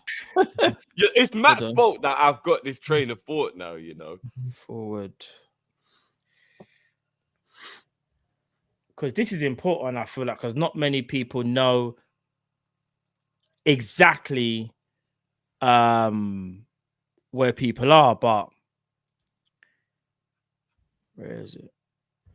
Yeah, I'm sending it to you now, Carl. What's up? Yeah, cheers. But yeah, I just feel like, listen, on paper, it did look like Liverpool were doing the right thing, because you got to understand something. Jurgen Klopp, best time in the transfer market was when he was partnered with Michael Edwards. Regardless who got their player, those two worked together. Was things perfect? No, but I think they brought the best out of each other in terms of their way of thinking and what players they wanted to get, yeah? Because there were times I think obviously Klopp got his player, times Edwards got his player. So you're right, Jeff. I don't think any one person. So you was right in saying no one person, but I'd be real. Even though I know his title said it's like head of operations, I still didn't think though he would be the one. I thought he'll sign the checks basically, like. You know what I mean? Like what Mike Gordon was doing. Mike Gordon only got involved a few times. Mike Gordon got involved in the VVD deal, but Mike Gordon didn't really get involved in transfers. It was more Michael Edwards and Gordon just wrote the checks. He didn't actually get involved in the transfers process. But Michael Edwards seems like he's doing everything, and that's where I have an issue, because, like you're saying, you might as well have not hired Richard Hughes. You might as well not hired him. He just hired him because he couldn't be bothered to do the job, so to speak. He's got someone else to do it, but it's actually still him. He's telling him basically what he wants done. It is kind of similar to what Klopp done, though, in a sense of Klopp just told Schmacker, just get me these players. Schmacker, there was no way Schmacker could tell him, I think you should go and get that player. Klopp would be like, I don't care, give me that player. You work for me. And then Klopp would have to convince Mike Gordon. There we go. The perfect. So as we can see, it's a bit like a manager and an assistant manager, isn't it? The assistant manager pretty much just carries out the duties of the manager. Yeah, like when people, it's mad. There. For those that are not watching and just listening, I'll just read it out for you quickly. For those that are listening, JW Hemi is the FSG principal owner. Mike Gordon is the FSG president. Tom Werner is the FSG chairman. Michael Edwards is FSG CEO of football, even though I feel like he's head of operations. Richard Hughes is the sporting director. And alongside him is FSG technical director Julian Ward, who was also brought back. Underneath Julian Ward is Pedro Marquez. If I've said that correctly, I don't know. He's FSG director of football development. Then obviously underneath him, you got Arne Slot, and you got his obviously staff. On the other side of the I thought I said Ben Batty. What? Where? Who? He said a Ben Latty. He thought he said Batty. Who's Ben Batty? Underneath Billy Hogan and Andy Hughes. Oh, yeah. Apologies, people. Yeah. So basically, on the FSG, I guess more director of boardroom side, Billy Hogan is chief executive of FSG International Division. Then you've got Andy Hughes, who's the managing director. Then you've got, let me repeat, Ben Latty. Ben Latty is the commercial director. And then obviously, you know, we've got a murder. I need to ask Cal a question as well, because I'm quite curious what Cal thinks of this. And then we've got head of recruitment Dave Fallows, chief You've scout only is won Barry the battle, Hunter. no, I'm done. No. This is because me and Matt were speaking about this before, so I just want to get your opinion on this. But I don't even know what Julian Ward's even doing, fam. Anyway, do you find it shifty, Cal, that Ward and Hughes have both come back after Klopp's left, or do you just think there's nothing to it? Oh, Hughes and Edwards, you mean? Yeah, Hughes and Edwards. Sorry. Do you find it? Because I find it snaky. I don't think it's all right. So, if you're not going to like me saying this, no, speak your truth. I think the issue with Klopp was that Klopp had to do too many jobs towards the end of his tenure because he wanted to. Klopp was always at his best when his main focus was developing the team to become a problem on the pitch for other teams to deal with. He stopped and stepped away from that, hence why Linders seemed to take more emphasis in that area. He started to do more transfers, sorting out the youth. Klopp had his fingers in too many pies, in my opinion. I think Edwards and Ward, the frustration, in my opinion, again, no insider knowledge or anything, just from looking from the outside and making what I believe are educated guesses, it seemed though Edwards and Hughes said, well, if I'm suggesting players, if I'm suggesting contract extensions, I'm suggesting not to do this and not to do that, and the manager's saying, I'm not really taking on board what you guys are saying, there's kind of no point us being here. So I don't think it was a case of they hate each other, or I think it was a professional disagreement, but Klopp had more power and the other two couldn't get that power back. So they kind of just went, well, there's no point us being here. Because their job is null and void.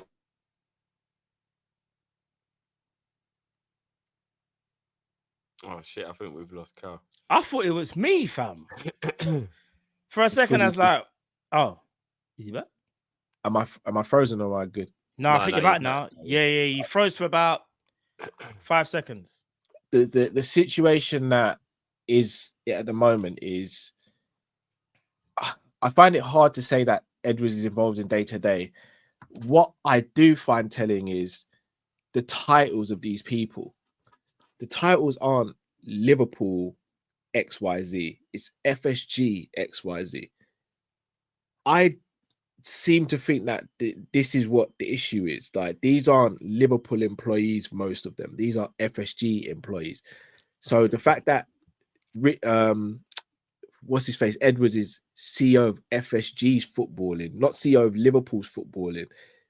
Remember, these guys tried to get flipping Bordeaux over the line, and so ultimately we're not their main focus, and that's always been my issue with FSG. We're not their main focus, and if Edwards' main focus is at Liverpool, we can't really get onto him about what Richard Hughes is doing.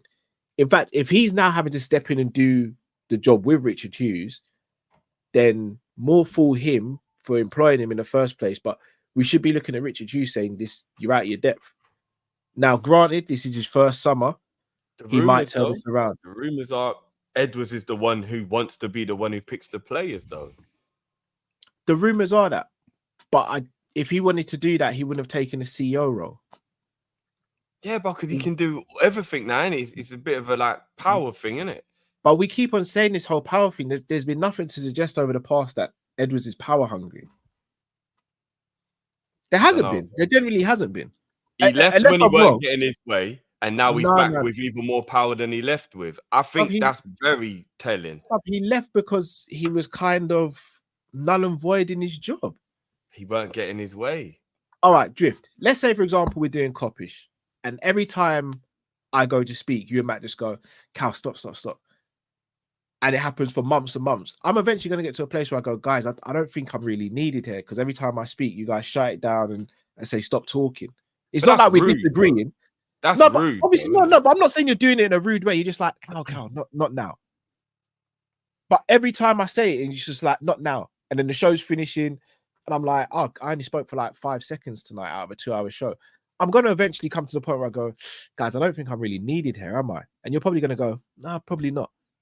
I'm not going to have any dislike for you guys or hatred. It's a professional decision. I doubt that Edwards had that little say, bro. I mean, it kind of seemed like it was like that towards the end, Drift. Again, we're all speculating, innit? But it seemed a bit like when Klopp had a little bit more power, or more so when Klopp realized that he would be the one taking all the flack. Because do you know what it is, you man? Again, this is just speculation. I'm just trying to make an intelligent guess based on like evidence. I reckon when we had the title defense season, and then Klopp trusted the board to getting people in January after we had all those injuries and we didn't bring anyone in, and then it cost us the title. And obviously we fell away. Thank God we made top 4, but like it was a bad season. After that year was when Klopp started to gain more control over transfers, and I think that's because he thought this was like me taking the blame, but it wasn't my fault. And if I'm gonna get blamed, I want it to be my fault. That's what I think. Because I'll be honest with you, if anybody's gonna have the power, even if people believe not one man should have the power, if there is one man that has the power, I think it should be the man who's gonna take the blame. Do you get what I mean? I think it's very unfair when you get a manager getting blamed for players being recruited, but the recruitment is all over the place. And do you know what I mean? A little bit like how I felt about Pochettino at Chelsea last season, where he was getting blamed a lot, but he wasn't allowed to have any say. He was just getting thrown all these players. I thought it was a little bit harsh. Obviously, he did things wrong, but do you get my point? So I do believe that the person who's being blamed is more entitled to have more power. That's just my personal opinion. I don't know if you lot agree or disagree, but again, no ITK here. I think Edwards wanted to be on an equal playing field with Klopp when it pertained to footballing decisions for the team. And if I'm going to be honest, I think he earned that right. Because Liverpool Football Club were at their best when Klopp and Edwards were working in tandem. We ain't seen nothing like it before. We ain't seen nothing like it since. The funny thing is, though, Cal, based on a lot of the evidence of the players we got, it kind of was still him getting his way. Even if they were equal in their thing, it was still him getting his way. Well, if he's able to convince the manager and then it works out, then everyone's winning, right? Because Klopp still had to do his part by training the player to make the player. We never bought the players as the finished product. Like Klopp took them all to another level. That was Klopp. Edwards provided the foundation. Klopp built the house. But without the foundation, the house don't get built. But without the house, the foundation is just cement in it. So they will both. Agreed. This is why I hate the argument between the two, because if you take Klopp out of Liverpool and Edwards is there, we don't achieve anything. But if you take Edwards out of Liverpool and Klopp's there, I don't think we achieve anything either.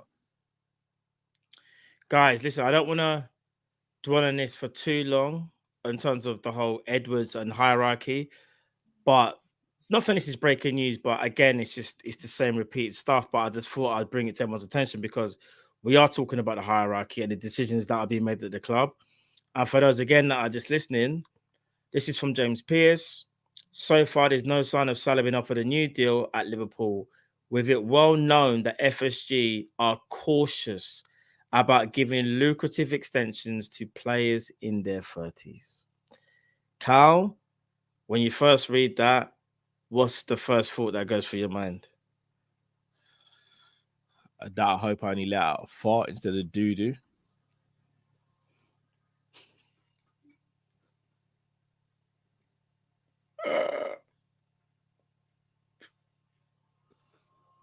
I said he sharted on himself. Drift, what about you? That just tells me Virgil and Salah are leaving. Because both of them are in their 30s. In fact, Alisson's in his 30s. So that's why we're buying Mamadashvili then.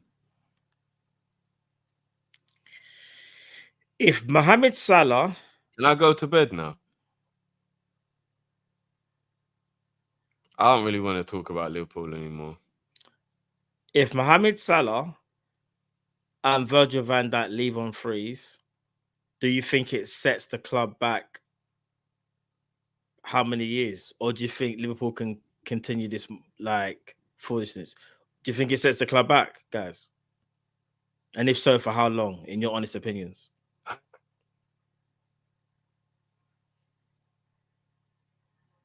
Bro, Carl just said enough. Bro, you're here, Drift. What you saying? I don't want to talk about these men anymore, bro. I feel sick. Man said, I want to talk about it, man. I feel sick, bro. Have you ever seen anyone throw up in front of you before? Yeah, too many times. You've got kids, bruv. Bruv, my daughter threw up on me last week. No.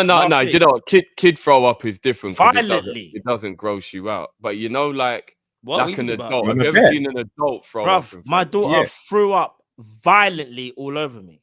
Violently. You say, have we seen adult, bro? We had to live with pregnant women, bro. Like, bro. So you remember the feeling you get when you see it, and then the smell kicks in and all that. Made me sick. That's how I feel right now. You know when someone... I didn't talk about it, man. Can I just say something, though? One thing I will say. Yeah, go on. James Pearce doesn't have any insider knowledge in the club anymore. And second of all, we can't have it both ways, guys. We can't shut down some rumors and then believe other rumors. It's either we believe everything or we believe nothing. I don't think James Pearce knows what's going on in the club. Not in a rude way. But Paul Joyce even said it the other day. I can't remember whose podcast it was. Born and Red. Big them up. Born and Red. Avi. That's Avi. And Avi. Blue Chip. Avi. And Asim, I believe, as well. Big them up each and every time. And Sadib as well, I think, as well. And there's another guy. I can't remember his name. I do apologize. But big up Born and Red. I do like them guys. Big them up. I mean, Paul Joyce even came out and said there's going to be radio silence between now and the end of the window. And that's Paul Joyce saying that. He gets the insiders. Like, he's basically told what to say and put out. So... But here's the thing. I feel like it's a bit unfair to James Pearce in the sense of... I'm not saying you're calling him out. But what I'm saying is that you've got people like... And I got to be careful what I say, because I respect every single journalist at the end of the day. They all work very hard and they all do their thing. Yeah. And whether you like them or not, they are doing the best that they're relaying information that they have been given. Yeah? Cool. But there are people that will say the same thing over and over again and make you believe something's happening when something isn't as well. And you get the journalists that might say things that we might not like, but it's actually the truth.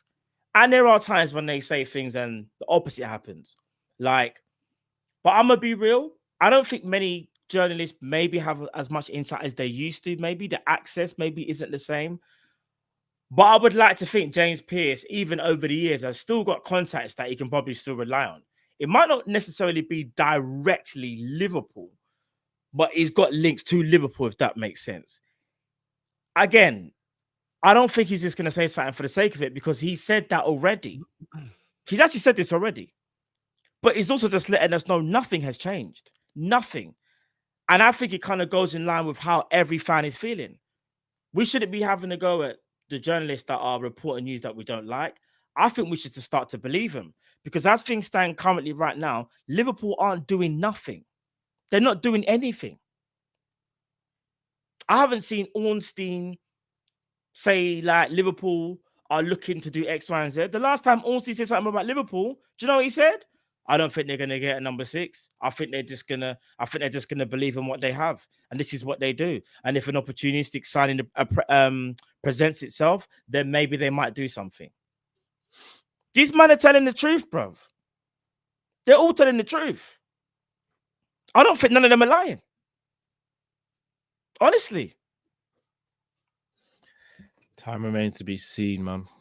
If we put a signing out of nowhere, fair play to the club. I'd be like, do you know what? They've done so well to hide the deal from everybody. But even Ornstein, one of the greatest, even he was able to latch on to that Zubimendi deal when he finally caught wind of what was happening. Remember, Liverpool had been talking 2 weeks prior before Ornstein made that story. I think Ornstein kind of caught wind of it, big him up, and I think he released it at the perfect time. And remember, he even done the name the day after. But eventually, news gets filtered in through via agents, intermediaries. You can't help but not let a story be leaked. Mamadashvili could not have been hidden forever. It was always going to leak. That's why I feel like if there was anything that we were supposed to know, one journalist would have ran with a story. No one's run with any story, Cal. That scares me. No one's run with any story. I don't think we'll sign it. Look, unless we sell Gomez and Diaz, I don't think we'll sign anyone. If we sell those two, I think we do sign someone. Can I be honest? If we sell just one of the two, I don't think we sign anyone. Can I be honest with you? If we sell Sat Vandenberg and Joe Gomez, I'm not doing this just to be negative because you know me. I'm not a negative person or a negative fan like that. People, you know me already. But I'll be honest, I don't know if I believe the club to go and get a replacement. That's being genuinely honest. That's what I just said. I think no, you said if they lose one. No. I said if we lose Diaz and Gomez, it has to be both. Diaz and Gomez. Yeah, because if we lose Diaz, I think we just go, okay, gap post here, so Bosla can play left wing as well.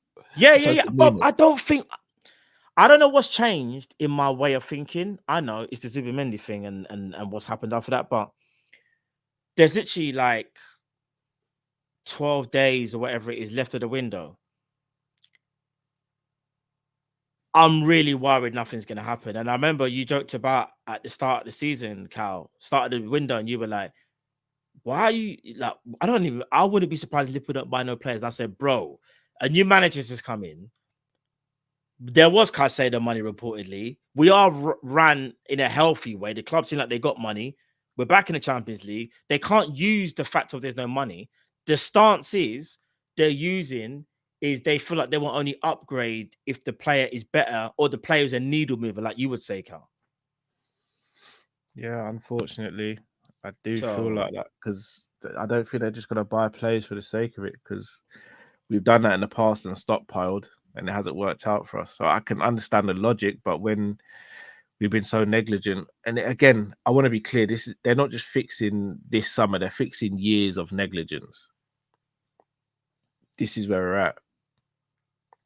So we just effed ourselves over. We shoot ourselves in the foot every year and then expect to just walk it off. Like literally. The thing is though, bro, the main man that's in charge of a lot of this was part of that negligence. Maybe the start of the again, we'll agree to disagree on that. 18-19, 19-20, he was key in all of this stuff, and we were negligent in both of those scenarios. He's got, obviously that was a while ago, but I'm saying he's got a track record of negligence. This doesn't surprise me in the slightest.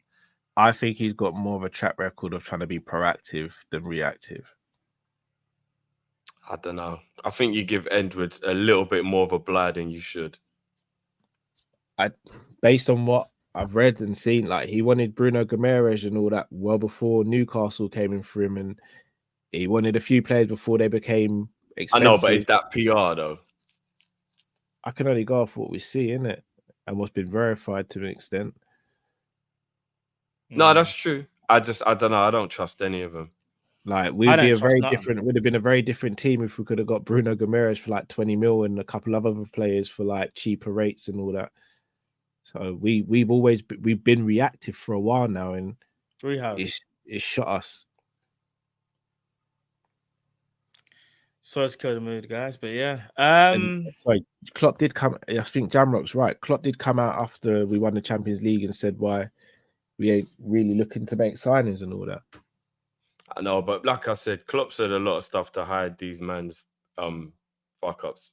But that's my belief. But we'll see. But then it becomes a question: when do we say that Klopp, what he's saying, is what he means and when is he saying stuff when, that he when doesn't his mean. actions and his words align.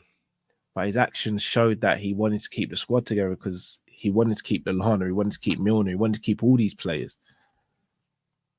Yeah, but that doesn't mean, and again, we don't even know how factual that is because we're just being fed that information the same way we get. What about Lallana and Milner in them? No, just generally speaking, a lot of the stuff that we hear about will be journalists giving us the information. So we have no idea who's telling what. I mean, Lallana came out and said that Klopp asked him to stay. Milner came out on TV and said Klopp wanted him to stay. We know Hendo was wanted to stay by Klopp, even though he might have got reduced minutes. Klopp wanted to keep Flacco. Well, no, Hendo shitted on Klopp when he did that interview, basically. Yeah, because Hendo threw his toys out the Prem, but I guarantee you, Klopp never said to him, "I want you out of the club." He just said your minutes might be reduced, which is. And I don't even think keeping players means you can't buy players as well. Like if Milner had stayed and we didn't buy Endo, for example, it wouldn't have been like the worst thing in the world in terms of like player for player. Can I just say this? This is what I think it is. Some of it to blame is Michael Edwards. Some of it to blame is Klopp. I think some of it to blame is Schmatka. Some of it's to blame is Julian Ward. I think there's a lot of blame. I don't think there's no one that's fully accountable. I have to be honest. I don't think Schmatka takes any blame. I'll tell you why Schmatka takes a bit of blame. And this is just my opinion. As much as it is you going and getting players and whatever, that's absolutely fine. Did you also forget the 3 players that have now got a year left? Now, if you're working for Jurgen Klopp and you both love these players and whatnot, even you as the PA has to pull Klopp to one side and go, bro, I've got no problems getting you players. I can do these release clause things. I'll do this in my sleep, big man. But what I'm saying to you right now is we've got 3 world-class players here that need to be re-signed. Why hasn't this been done? Now, all 4, remember, there's no evidence to suggest that. I don't even know Klopp has saying that, bro. Let's be real.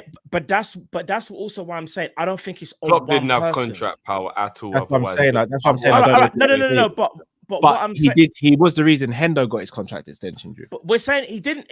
Remember, he doesn't have sole power. No. He doesn't, because like you said, when he wanted to keep certain players, he wasn't allowed to.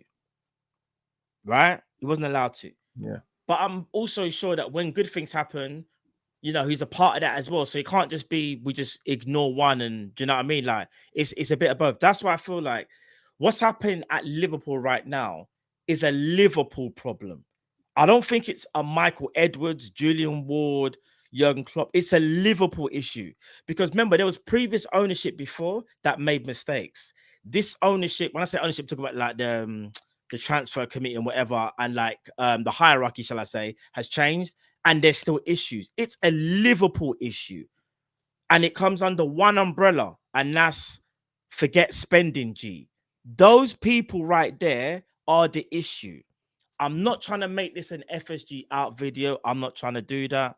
I'm not. But what I am saying is this. They are the reason why we are in this predicament. The people they have employed have been told to work under these conditions, whether we like it or not. They are doing the best that they can. We feel like they can do more and they should be able to do more. The problem is the people above them are not allowing them to do that, in my opinion. Because let's keep it a buck. Let's say it was a Todd Bowley in charge, like, or whoever. I reckon Todd Bowley is telling them man there, especially Michael Edwards, brother, you might want to run the team, but yeah, we got money. Go and do what you need to go do what needs to be done. This PR line of we didn't get a player, we didn't want to meet the valuation, so we're gonna leave it there. Don't run with me. It don't run with me. This whole thing of the owners don't put money in their pocket to help Liverpool. I'm done with it, fam.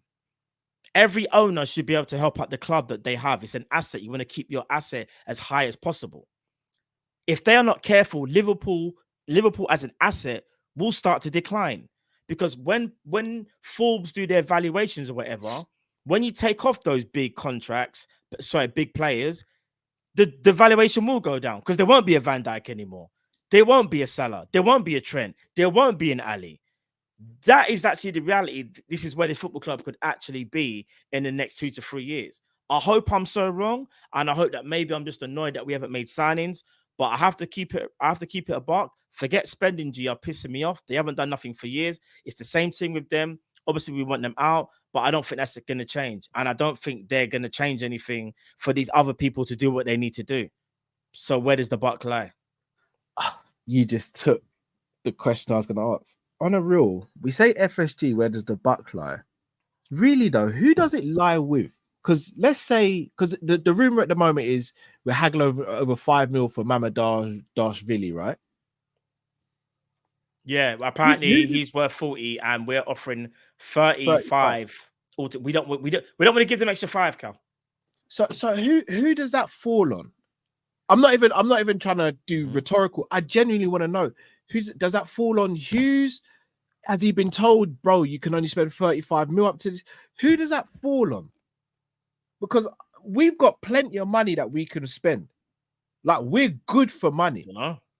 I'm not saying we're like Man City money rich, but this summer, if we wanted to go ham, we could go ham. So who's to blame for that?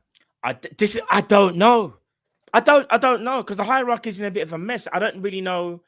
Like, reportedly, it's Michael Edwards and the gang running the show. But if Michael Edwards is supposed to be this guy that done very well under the last regime and he understands what it took to get to Liverpool to where they are, why would he all of a sudden stop? And why would he take the job, knowing that this job, you have to do even more than what you did before? And people will point the finger at you. So therefore, why not get it right? This is where I'm a bit confused, if I'm being very, very honest.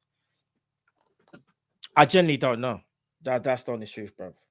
So Jamrock's saying it's based on valuation model and how rigid you are with the valuation model. Do this for a living. When you say you do this for a living, is that for FSG? In fact, let me not ask. Let me not ask. Maybe but that's correct me if I'm wrong, Jamrock. Are players' valuations not included in terms of valuation in terms of your club, or have I got that completely wrong? Because I'm looking at it as players are assets to the club that you are, right? So, for example, let's say that your books are in order and whatever, and you make good money, but you're not in the Champions League, but you haven't got very valuable players. I'm guessing the club will be pretty in good sustainability, but the actual value of its assets won't be as high. Or have I got that completely wrong? Remember, I don't do the business thing. I'm just speaking it from a football fan perspective. I'm just looking at it as, well, footballers are assets in the business. If an asset does not equate to the total grand scheme of things in terms of how valuations are met in terms of a club, then correct me if I'm wrong. That simple. Can I throw out a potential scenario?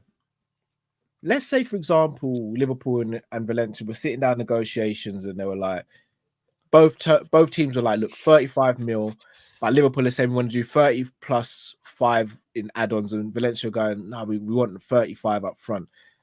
And then they come to an agreement, and then Valencia go, well, you just sold Carvalho, we want it to be 40 now. And Liverpool within their right to walk away from that deal. Again, I'm just throwing out a scenario here.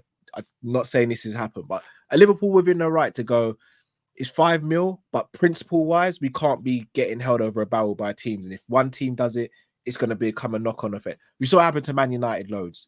Could that be an issue? And if that's the case, is there a happy medium there? Do we just do it, or do we not? No. If there was no such thing as FFP and we had sugar daddies and it was all like that, then I would understand why clubs might think like that. But clubs know that we are very stringent owners, the way we run things. We're not ballers. We're not, even if you sell a player, people know we're not ballers like that. Like, yeah, we got like 250 mil for a player, then they would probably think like that. But if you're talking your little 20 mils here and your little 20 mils there, they're not going to look at that and go, oh, look how rich Liverpool are. Let's fleece them. I think the whole world knows now Liverpool aren't a team that has money to just spend like that. So, no. And Cal, you can't also move like that when you move like that yourself. Under FSG, Liverpool have been the team that always told people, if you can't meet the valuation, then we're not selling. So they can't get angry at other teams who do the exact same thing they do.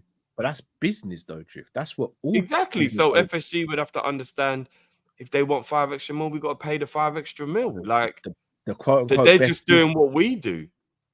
But how do you think business people, like the best business people, get rich, bro? Like for selling their products more than what they buy it.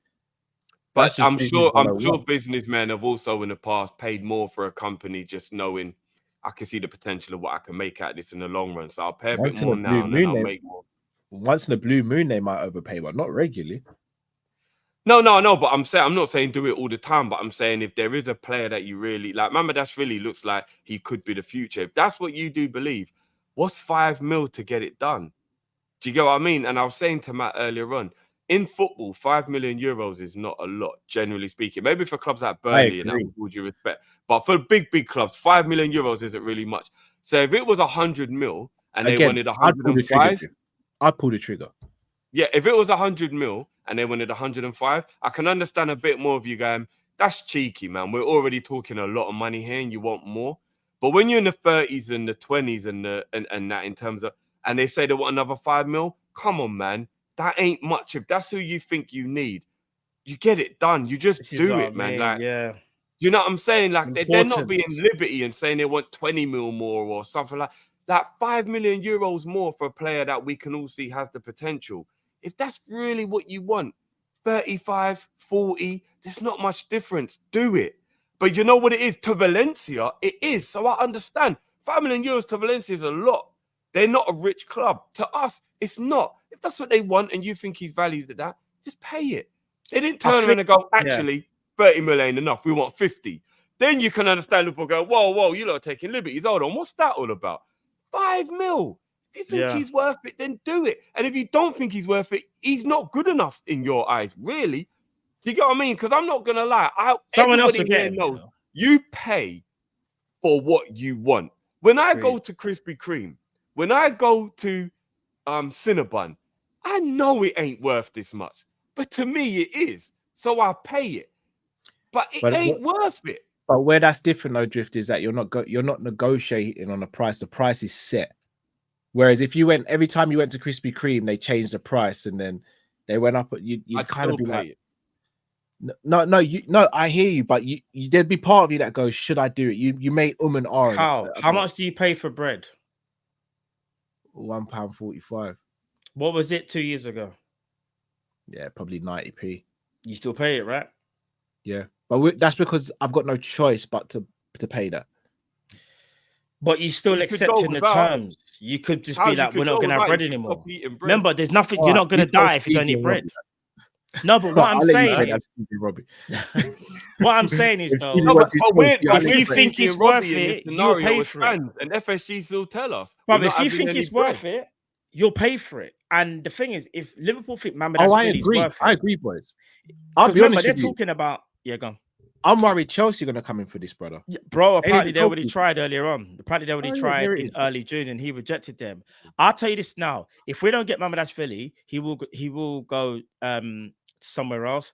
And Liverpool will miss out on the goalkeeper who they think will take over from Alisson, who are also unworried that he's told the club, I reckon in 2 years he might be gone. Like, I could be wrong again, but if that's not even the case and you just think that he's going to be the replacement for Ali because of some situation, or whatever, or you can see something in Ali, maybe he might want to change a scenery, you go and get it done. You don't haggle over 5 mil, like what you're saying. If it's something like there's 20 mil or something, then it might be like, all right, you know what, maybe they're trying to fleece us a bit, maybe we've got to think about it. But if you think a player is that important, that you're willing to go and sign him for Bournemouth on loan, so you're willing to defer the transfer, you badly want him, that you would rather him go to somewhere else where you kind of know he's yours and you're still going to get him, that says to me you think he's mad important. Now go and pay the extra 5 mil and stop being cheap. If you're not that bothered, if you don't think he's worth it, why don't you come back next year? You want to know why? Because he won't be there next year. No, I can't. Yeah. Boss man owns the shop. He could sell it for whatever he wanted.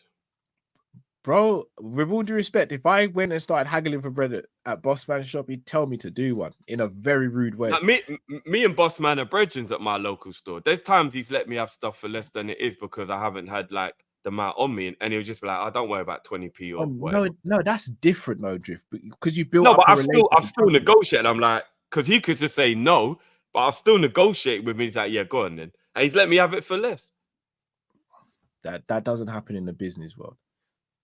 But that is his business, bro. That's his life. No, but 20p is very different to millions we're talking about here. But in negotiations of football, I think 5 million to a club like Liverpool isn't anywhere near as valuable as they're making out. Like they're really acting like it's like the be all and the end all. Do you know what I mean? I agree. I think it's more of a principle thing as opposed to a money thing here. Which again, I don't agree with either. But I think so basically, they're gonna let their pride let him go to Chelsea then. Yeah, I think they probably would. Same thing that happened with Lavia. That's why I don't agree with it. But I probably think they would. Remember, we didn't want to meet with the release clause for Lavia. Not the release clause, but they said 50. Yeah. We said 35. Then we said 40. Then we said 45. Then he agreed to go to Chelsea. Then we're like, all right, we'll just pay 60. We'll pay 10 mil over.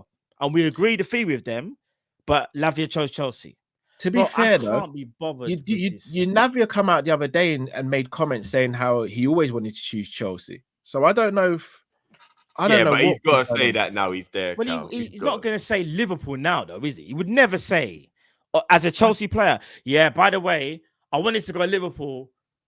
But basically, come on, bro. You cannot say that. That's PR training right there. You cannot say that. Or maybe Chelsea were just working behind the scenes as well. We don't know. Liverpool. We were terrible in our negotiations, by the way. No, we were. I'm not excusing that. But I can tell you from now, Liverpool wouldn't have gone in for Lavia if they didn't get no indication. They got freedom for making me laugh. In my opinion, anyway. It probably is. I'm not even going to lie.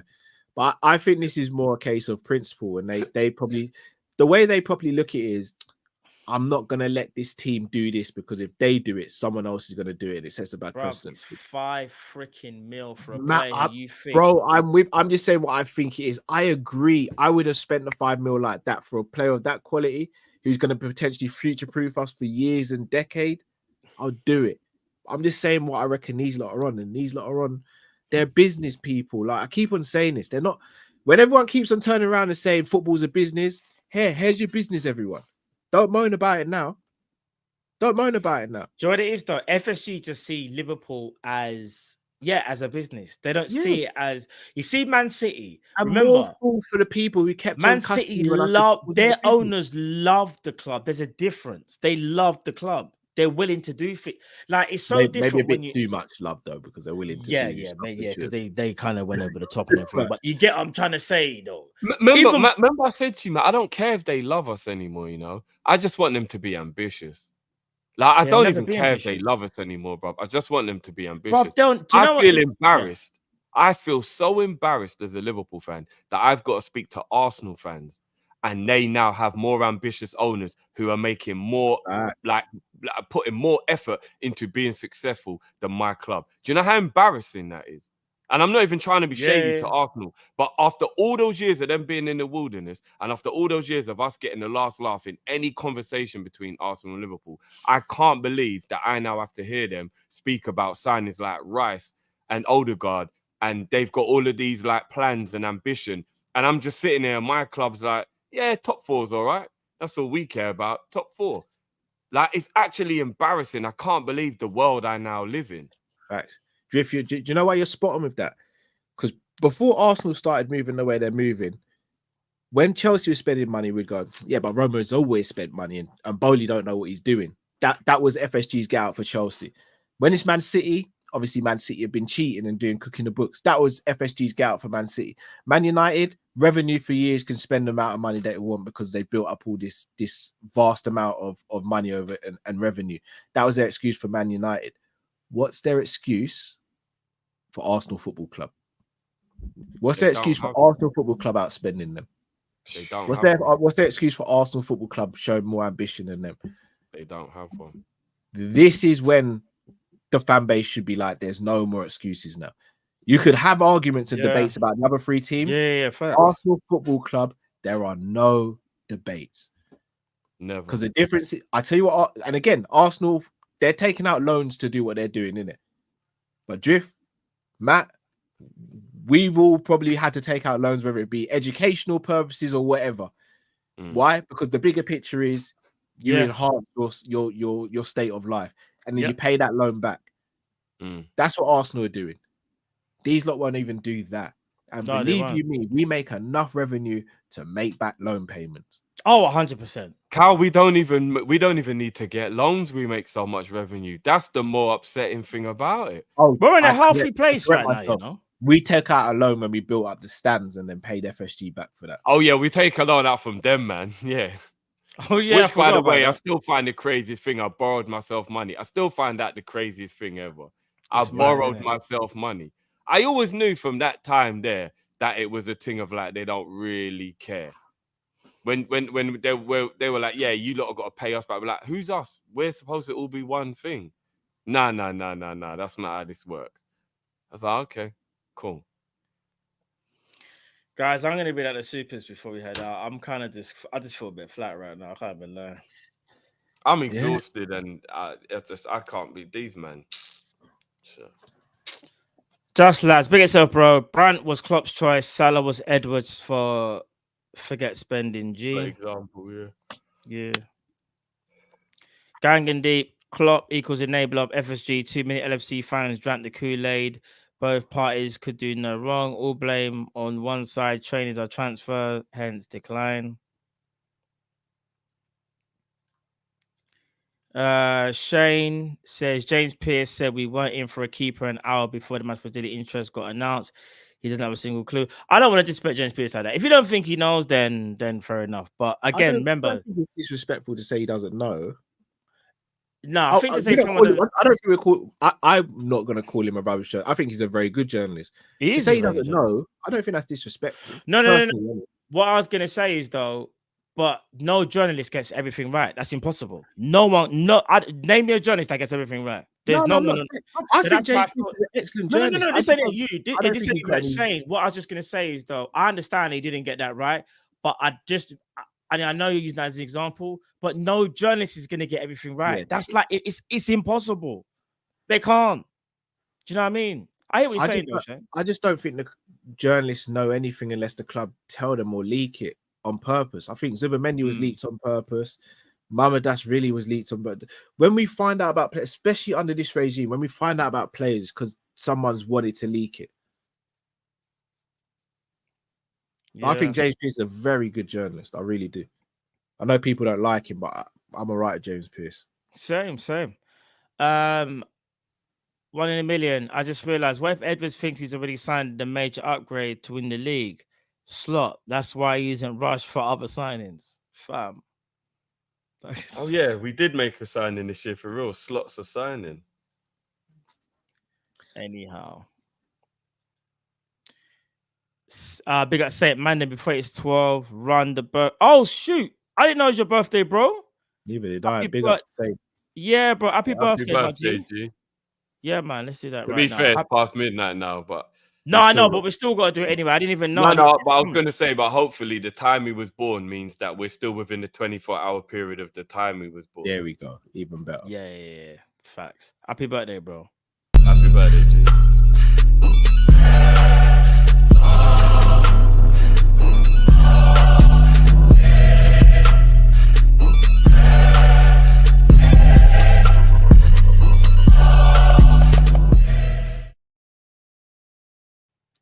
Big up, saying each and every happy birthday again, G. Hope you had a blessed one. Dread Activist, why does Klopp get all the credit? No blame, Drifty. I've never said he isn't to blame. He's just not as much to blame as people say he is. Some people act like everything was his fault. No, I agreed, and it wasn't. Big up Alex. Klopp leaving put a stop to contract negotiation, man. Let's be real. No one signs about knowing who comes in next from now until January. We have to move fast. That's a very good point as well, though. I will say that. On that point, because he's just reminding me of something I was thinking a bit earlier on. I reckon they are looking at the January window as the window they're going to try and do things, and they'll be able to assess what's happened in the first few months. No one does anything big in January, bro. The players will be able to speak to. I am not saying that that's what they should do. They won't be thinking. I think. Well, if they do that, they're dumb. If they do that, they are dumb. Plain dumb. Yeah, they can't be that. Dumber. They are literally dumb. Is there any other explanation for why we're about to not sign anyone? Bro, I reckon they're looking at. I reckon they'll sign October. They can't wait till January. That's crazy. That's the bro. By then, the players would have already made up their minds because you would have given them even more time to make them think the club doesn't want them. You cannot start contract negotiations. No, I'm talking about transfers. That's even dumber as well because everyone knows in January prices are fleeced. No, because you know what they're thinking. People get desperate. They're thinking we'll see where we are in the league by then. Oh, no. We'll see what players have adapted to Slot's way of playing. We'll see how good Slot's doing. Like there can't be any other explanation as to why why we're not making any moves. Can I just say something on Alex's super chat? When did Klopp announce he was leaving? It's either January or February. No, I think it might have been November or December, wasn't it? I feel like it was January or the end of December. No, guys, I'm sure it was earlier than that, man. I'm sure it's like November or December. I'm trying to remember if Alonso was already born by then or not. I'm pretty sure it's January because I remember us saying, well, we're definitely not signing anyone this month. Hold on, we can just find out now. Hold on. Yeah. I feel like it was January, personally, but yeah. Because if it was January, we had from August to January to sort out contracts. Oh, you're right. It was in January, yeah. But he decided in November. But he didn't make it. I think that's what it was. Yeah, he decided in November. Told the club in November, but we got told in January. Contracts could have still been done from August through to January.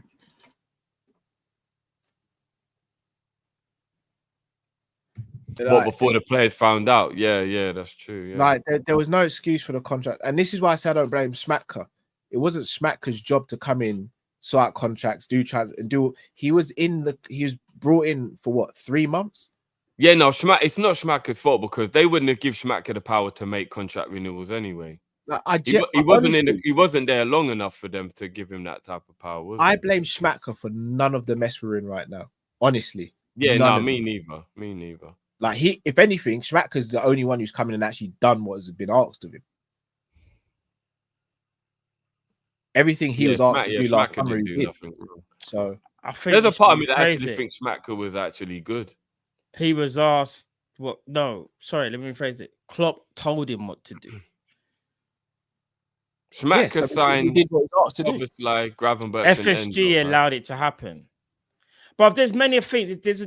There's a big issue, man. Like, I'll be real with you. I'm just gonna say what it is. Klopp, amazing manager. He's not perfect. Just like, yeah, he's not perfect, right? I do think, in my opinion, him and his personal assistant should have maybe started to get the ball rolling with these contract negotiations. It's not up to them though, but they could have at least, I don't know, man, done a little bit more. But then I'm also going to understand that if he's leaving, maybe they're thinking, well, if he's going, I don't know what the club are going to do next. So I understand that as well. I just feel like a lot more could have been done. And even if it wasn't just the year Smatka came in, it could have been even a year before. Do you get what I'm trying to say? Like, they've now got a year left. We didn't know about this. It's not like we only found this out yesterday. We've known this for a while. This could have been prevented, in my opinion. And Klopp was there. Like, we can't act like he's never, like, Klopp has been there. He's only just left. He has been there. He understood the situations. And I understand he's the manager.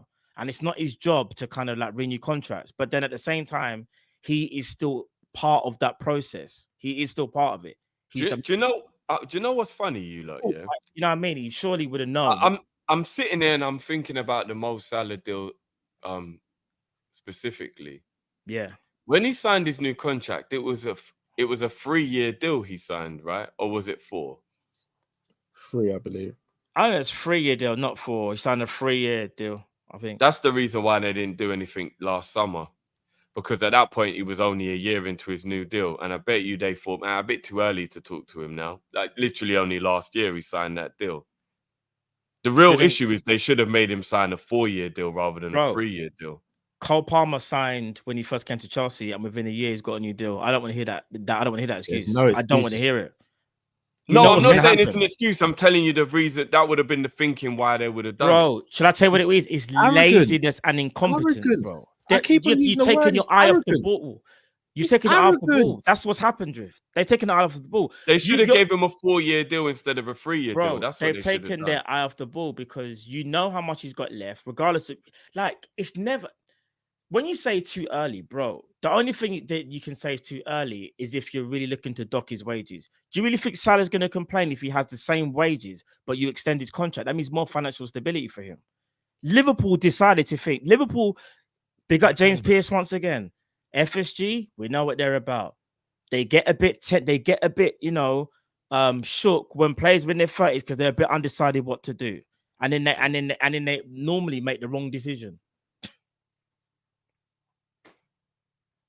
To the off the ball, bro. It's that simple. You're trying to justify it like they're sensible. I'll be real.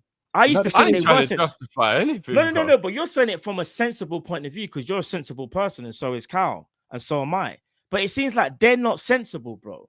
It seems like they want to do things if and when it suits them. But that's not always the most sensible thing because you've got other people that rely on you to make these decisions that are going to affect futures of other people. That's a lot of control for someone to have, and you've gone and messed around with these players that we want to stay at the club. And now all of a sudden, there's this. All the headlines now are about these players not re-signing. We should only be thinking about we're not signing any transfers, bro. Do you imagine what it's going to be like in 2 weeks' time when we sign no one and no one has re-signed any contracts? 10 days, Matt. 10 days. Do you know what they're going to do on Sky Sports? They're going to show incomings. When they show the graphic, it's just going to say Arne Slot. It's going to say the head coach.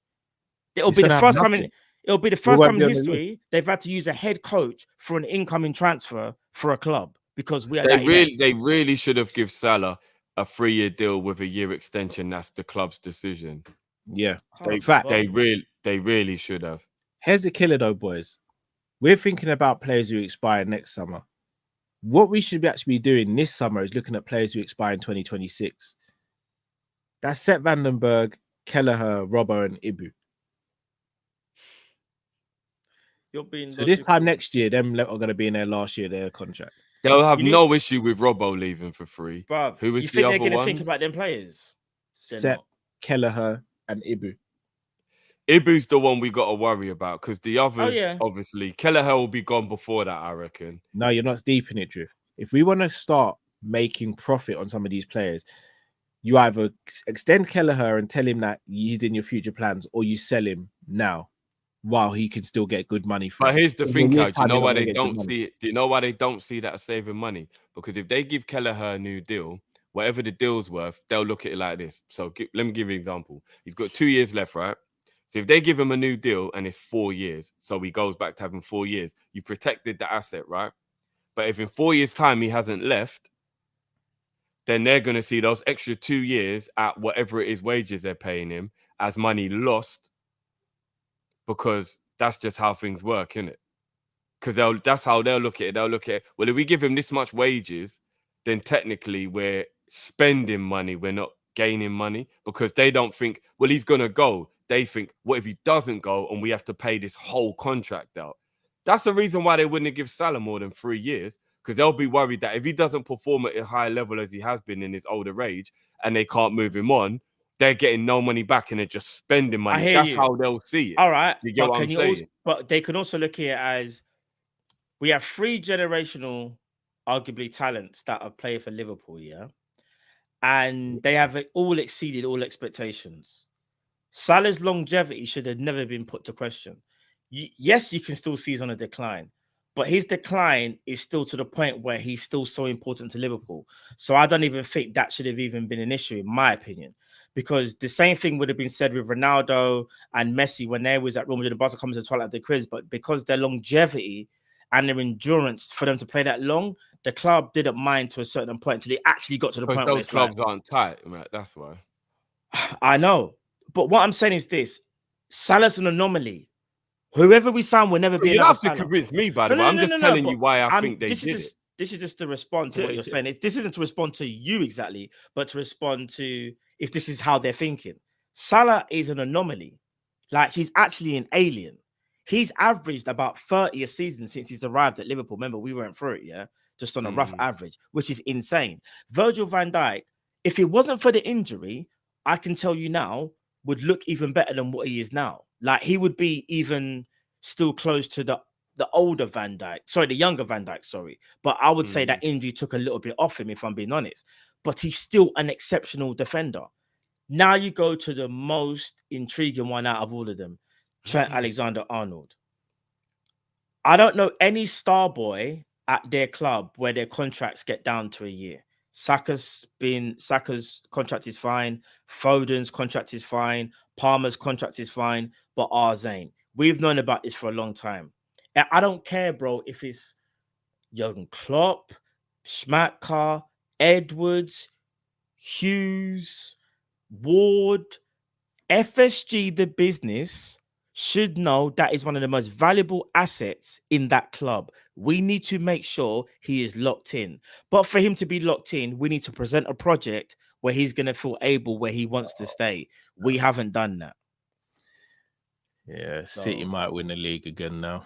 I told you Gundogan's going to go back there. And he'll ball out for them. I don't think City can, but they won't. It's either Arsenal or Liverpool. You speak too soon, bro. Drift, all due respect, you really think Liverpool can win the league this season with no signings? It's just upsetting because with signings, it will be even more capable. But I think we got... I'm not... Like, there's a part of me that's trying to stay separate within my anger of what we're doing and still be level-headed about what we have. And I believe that my main anger about the no signings is based upon it ruining the opportunity to be even more certified in us being able to win the league. Because I do truly believe the squad's good enough to win the league. We have got some excellent players in this team. We really do. We have some excellent players. How was the squad not good enough last season, but now it is, though, Drift, when the others... But the squad was only barely not good enough last season. And I think that was emotional exhaustion. And on top of that, some of the players we have now are a year more used to the league. They're a bit more mature. People like Gravenberch, Szoboszlai, Elliott, they're young. They're another year more mature, so they get a bit better. Do you know what I'm saying? Things like that. If we had a very old squad, Cal, then I probably wouldn't feel this way.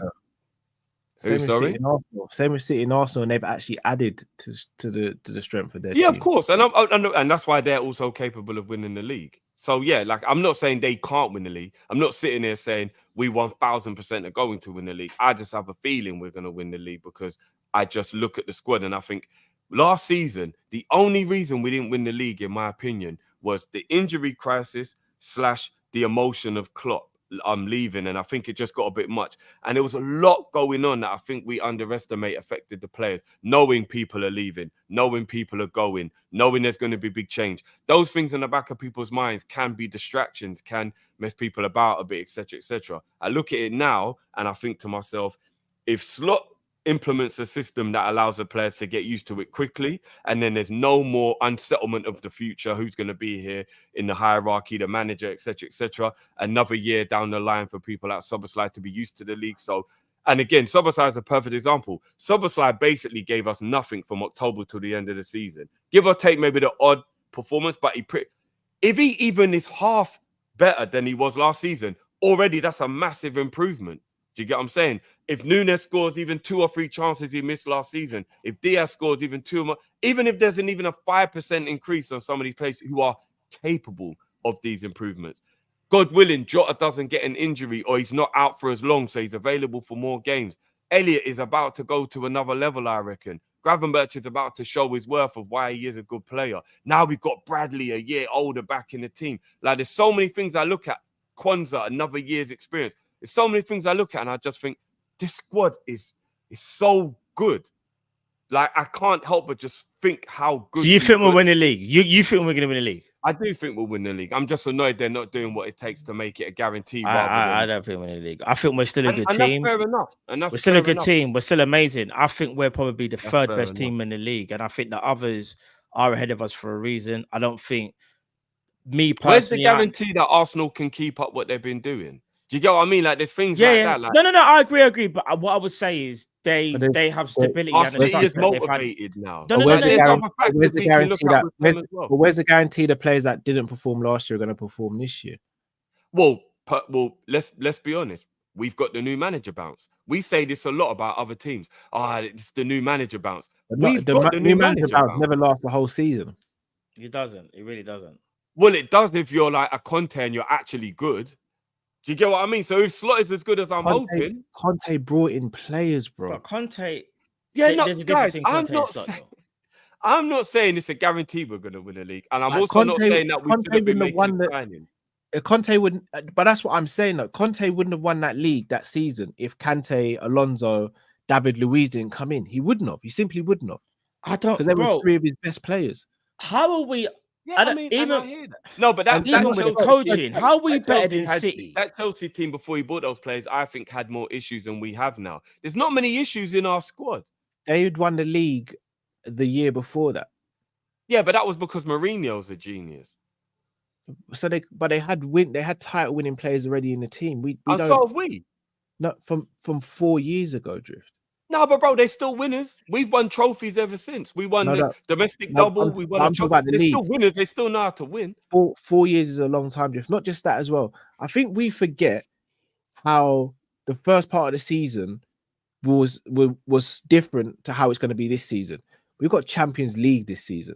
You see them games where we're playing the B team in the Europa. We can't do that in Champions League. But We'll Klopp get didn't our really asses do it handed to that much, though, bro. Remember, there was a lot of times he was playing the big boys, and we were like, "Bro, why is Klopp going so ham in the But we're Europa?" able to play lesser opposition, so they weren't going hell for leather from minute one again. Like, bro, if we get drawn in, we could get drawn in a group with teams like Bayern Munich and all that, where there ain't no we can take this game easy because you'll get spun in them games. You'll hit 4 or 5 if you're not careful. Of course. So that's going to be another hindrance. Asking the same set of players to go again with no reinforcements is a madness in the Premier League and add to the Champions League is crazy. A new manager finding the philosophies and the ideas and implementing it, that's a madness. You're asking so much from this. I'm not saying you are. I'm saying a Liverpool Football Club are asking so much for this. I think I won't say impossible. So much would have to go right for us and so much would have to go wrong for the others for us to win the league. Based on that, and again, I'm not saying that you're wrong, but based on that logic, why are so many fans telling me that we're 1 DM away from winning the league? Because you can't tell me one player is important to that level of, like, I said we need 3 players to one win the league. player. I want to know who's the fans saying that, because the fans I've heard loads of fans saying we're 1 DM away from winning the league. We need a DM. We need a centre back that can play left back potentially, and we need another wide forward. And I think we can win the league. No, I know that's your opinion. I want the names of people saying that. I want the names of those people because I just think you're asking. It's not that the squad isn't good. A lot, like Cal said, has to go right. Like, for example, people won't like me saying it, but I'm gonna say it. I don't believe in this stuff. Get an injury to Ryan Gravenberch. Who fits? All right. Who's your Gravenberch replacement in the 6? Well, at the moment it'll be Endo. All right, then we ain't doing nothing. I mean, to be fair, it could be Tyler. What happens if Salah? What happens if there's an issue with Salah? What happens? No, but of course we've seen it over and over again. We've seen the same thing. But what there I'm will be saying an over reliance then because Jota would have to go to the right or Elliot. Like, bro. No, bro. I totally understand what you're saying. And again, look, I'm not trying to do the whole fill you with stuff that's like I'm just gassing or I'm just being positive for no reason. Because I can literally sit you down and I can say the exact same thing to you if I was an Arsenal fan. If I was an Arsenal fan, which makes me feel sick to say, but if I was an Arsenal fan, I would say to you right now, I'm not gonna lie. See, winning this league, what do we do if Saka gets injured? What do we do if Odegaard gets injured? They got no replacement for those 2 players whatsoever. I would be thinking the same thing about a team everyone's saying is the favourites. I'm not saying you're I never wrong. said they're the favourites. I think City are going to win the league. I'm saying City. Right, so what does City do if Arsenal. they've got no Rodri for 3 months? Like, everybody's got something where you can go and say, like, for me, that's the only issue. But for me, that's the only issue they have. We have that's more a major issue. We have a major issue. What happens if we lose Van Dijk? What are we doing without no Van Dijk, bro? What are we doing without Van Dijk? If they get Gundogan I get your point, but I'm saying everybody has those feelings. We have one. They have one issue, Rodri. We have an issue where if Virgil gets injured, you really injured, think that's the only issue? They got no backup for Haaland. Who's playing up front if Haaland gets injured? They changed the system. They'll Drew. change the system. And No, probably come on, do a guys. We can't just act like who's gonna be back? They They've will got play. no striker. Who's gonna No, play no, with if- Haaland? They We've won seen- the we've league seen- with Foden playing false 9 for a season, bro. And Gundogan, Are you with telling me Gundogan. the guy who you think is the absolute greatest cannot cook something up? He's done it many a times, and No, now they of brought in course he's Sevilla. capable, but what I'm saying is this is still something that they've got to think about. No backup for Haaland, no backup for Rodri is insane. It is. But Think about it. It's insane. No. So I they've agree got similar problems. I wouldn't say it's insane, but you know what I will say though? They just I seem think better they're because gonna they've address- been better. But Well, they've if got they- similar problems. But here's the thing: they can cope better if they are buying Gundogan, which I think we're bringing him back. He's not Rodri. He's a different type of player, but their system will allow them to still be as formidable as ever. How does Will Arsenal's system cope with no older guy? I didn't speak about Arsenal. I spoke about Arsenal are Man the City. favourite. Arsenal are not my favourites, favourites. bro. They're not my favourites. No, bro. but they're the bookies. They're like Bro, I don't care about they're bookies. the Bookies favourites. put Braithwaite to go Liverpool yesterday. I don't believe bookies. Yeah. I don't believe in none of that crap. I mean, And I'm even if telling you don't now, think they're favourites, you still believe they're good enough to win the league. So what do they do if they lose older guys? Man City No, are the you're best right. team to win the league. I think Arsenal are still slightly better than us. Their first 11, the way how it's structured, only because we're having to start under a new coach, new regime. It's not even about player for player. They're ahead of us in their development. They're actually ahead of us in their development. But We they've can't got the sit same issues that you're saying we've got, though, Matt. That's my point. But we can't sit here after Ipswich and just suddenly just go, well, we're better than them now. Because after last year, even though they came second, we finished third. We still finished below No, but them. I said I think we've got a better squad than them before the season started. You think I we've think got Liverpool's better got a better squad than Arsenal, bro. Maybe. But as things currently stand right now, unfortunately, we might not like it.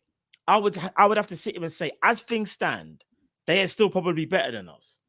This is where we need to improve, bro. Bro, you do remember, none of what I'm saying is me saying I don't think we should improve.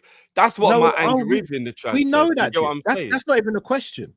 Yeah, we know yeah, where you yeah. stand on that. Because I don't want Anyone who anyone to doesn't really stand there misconstrue this is like I'm being okay with the no signings. No, or anyone who anything. thinks that ain't No. listening, I know you're not listening. saying. I know you're saying. I'm simply just saying, like, it's not like Arsenal were clear from. They're not. It's very, very close. However, their structure and how they are and what they've been doing, until I see otherwise, let's say if they go through the start of the season and have a little bit of collapse, then I might say, do you know what? Oh, maybe the pressure's got to them. Maybe we might be ahead of them because maybe they can't handle the pressure again. But I'm just saying, as things stand currently constructed right now, I would definitely say they are ahead of us in terms of what they've been doing for the last couple of years, and they haven't got to change too much. Remember, we have to change how we play. Our playing style is changing, which means there's going to be some learning and there's going to be some mistakes along the way. Do you know what I mean? Doesn't mean to say that we can't finish above them, but they're not even my worry, so to speak, because like I said, I think they're better, but it's either here or there. Man City, I still think are the favourites, bro.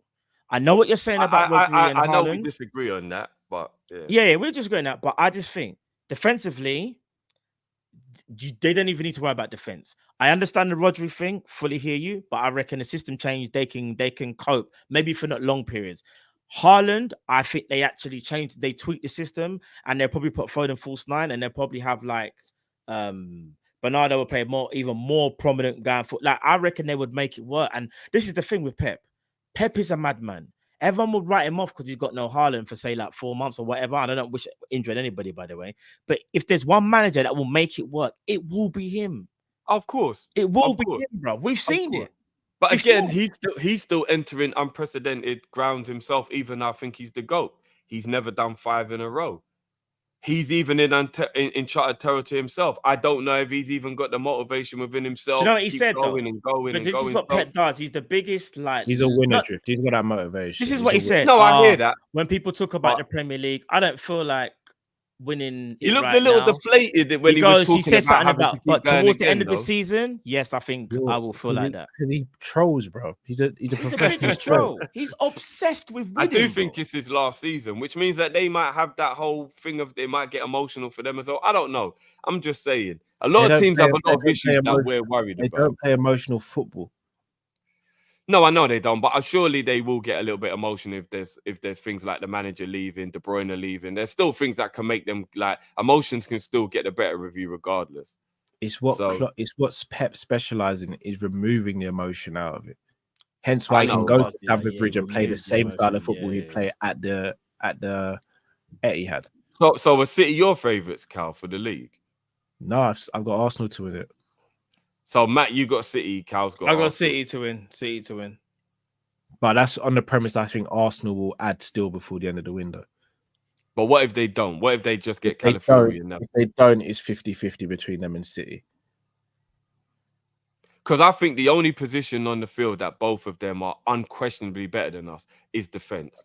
I think everywhere else is questionable. But both of their defences are rock solid. I'll never argue that. They've Well, both Yeah, got there's a absolutely reason bad why boy they went defence. and bought all these centre backs for a reason, bro.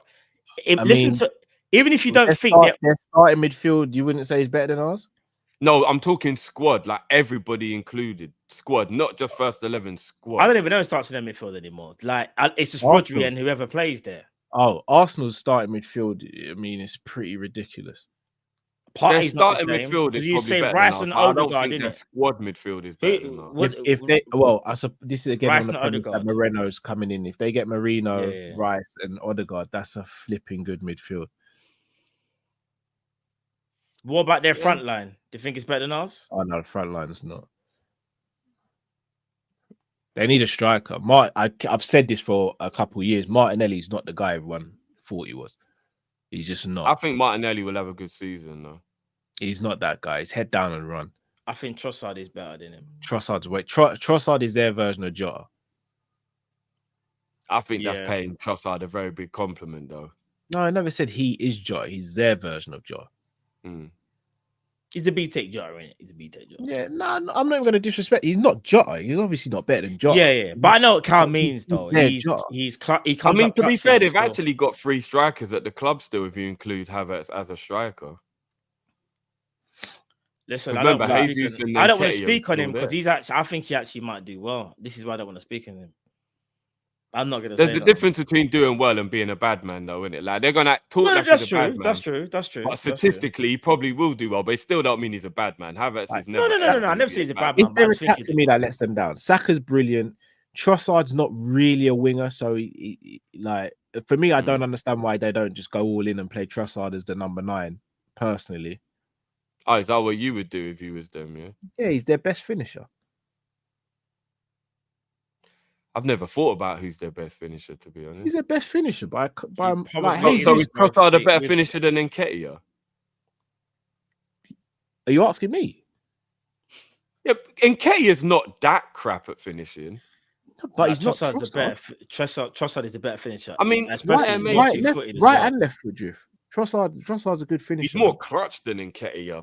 No, he's a better Actual finisher. He's a I better don't finisher. know. He's a better finisher. I think so. He better. Martinelli's not a great finisher. Saka's a good Nah, finisher. Martinelli is a good finisher, you know. No, he's not. Nah, he is.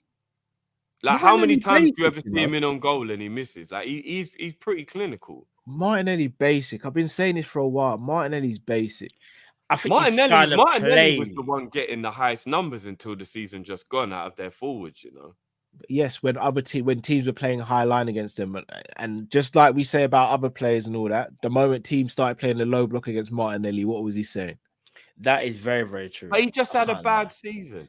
Nah, No, he's not Drift, that I'm not guy. gonna lie. I think the allegations. Well, I don't same think you can energy. beat the low block allegations Can't right be now. low to be block. honest. He ain't that guy. The low block allegations are I quite just think he strong. had a bad season. I think it's a bit unfair for Martinelli to play well the seasons prior, and then he has one bad season. Drift, and I'm now- not trying to trip you up here. Who do you think is better, Martinelli or Anthony Gordon? Oh, Martinelli all day. You don't think Anthony Gordon is better than Martinelli? Nah, I'm you taking- can't be serious, bro. I'm taking. I just asked you the Gordon over question, Martinelli. fam. No, Matt, there's no way you think I'll Anthony Gordon's better than Martinelli. let people in the chat decide that. Decide No, your hold fate. on. Am I'll I let the living in a people- world where people I'll let the think Anthony people- Gordon is better than Martinelli? You honestly don't think he is? Wow. I thought I had a bit of on a spice to the real? show. Someone said Martinelli Rah, is a that's Brazilian. Mad. I'm quite surprised at that still. I'm really shocked at that. I'm not even gonna lie. All right, if I what trait do you think Martinelli has better over Gordon? This is not even a trick, by the way. Just generally, like, what do you think he's better at than Gordon? I mean, the only real similarity with them is that because their playing both, style is, pacey. remember, their They're playing both styles. pacey players who rely on Yeah, their they're both. pace. Yeah, they like to do that one-on-one. So this isn't But me trying to I trick you. This is I me think genuinely. I think Martinelli's better at taking on his man. I think Martinelli is a better finisher. Never. I think his movement's better. Never. Yeah, I do. I've only got one season of evidence of Gordon being good, where I've got about 2 or 3 with Martinelli. 2 or 3. Yeah. Martinelli's been at Arsenal. Martinelli's been at Arsenal for 5 years now. I say Martinelli's a one good season at Arsenal. That breakout kind of one. And he never really took off the following year. No, he had a good season the season before that as well. I'm not even just talking numbers wise. I'm talking about like watching him play and how good he was playing. Remember, it's not just about numbers. It's also about like. I'll be real.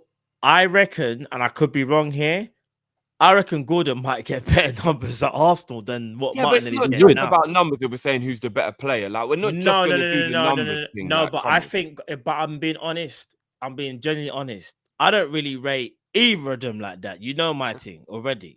I think Saka's better. I've always said that. And I remember we've had debates back and forth about who's better, Martinelli and Saka, but they are like similar players, but I'm really surprised how many people think Gordon's better than Martinelli. I'm actually really surprised. They're kind of similar players. Like, I don't know. You think Martinelli's still that guy? Because I just think he had a bad season. The fact there's a conversation, worries me from Martinelli. Arsenal career. And do you want to know what I think affected Martinelli as well? The fact that the left-sided 8 wasn't really like Arsenal was struggling with trying to figure out what to do the left-sided 8, and I think it affected the left side of their pitch. He couldn't beat his man, and he couldn't score goals. Yeah, but he was having a bad season as well as, and there were times when he was doing well when he was beating players and whatever.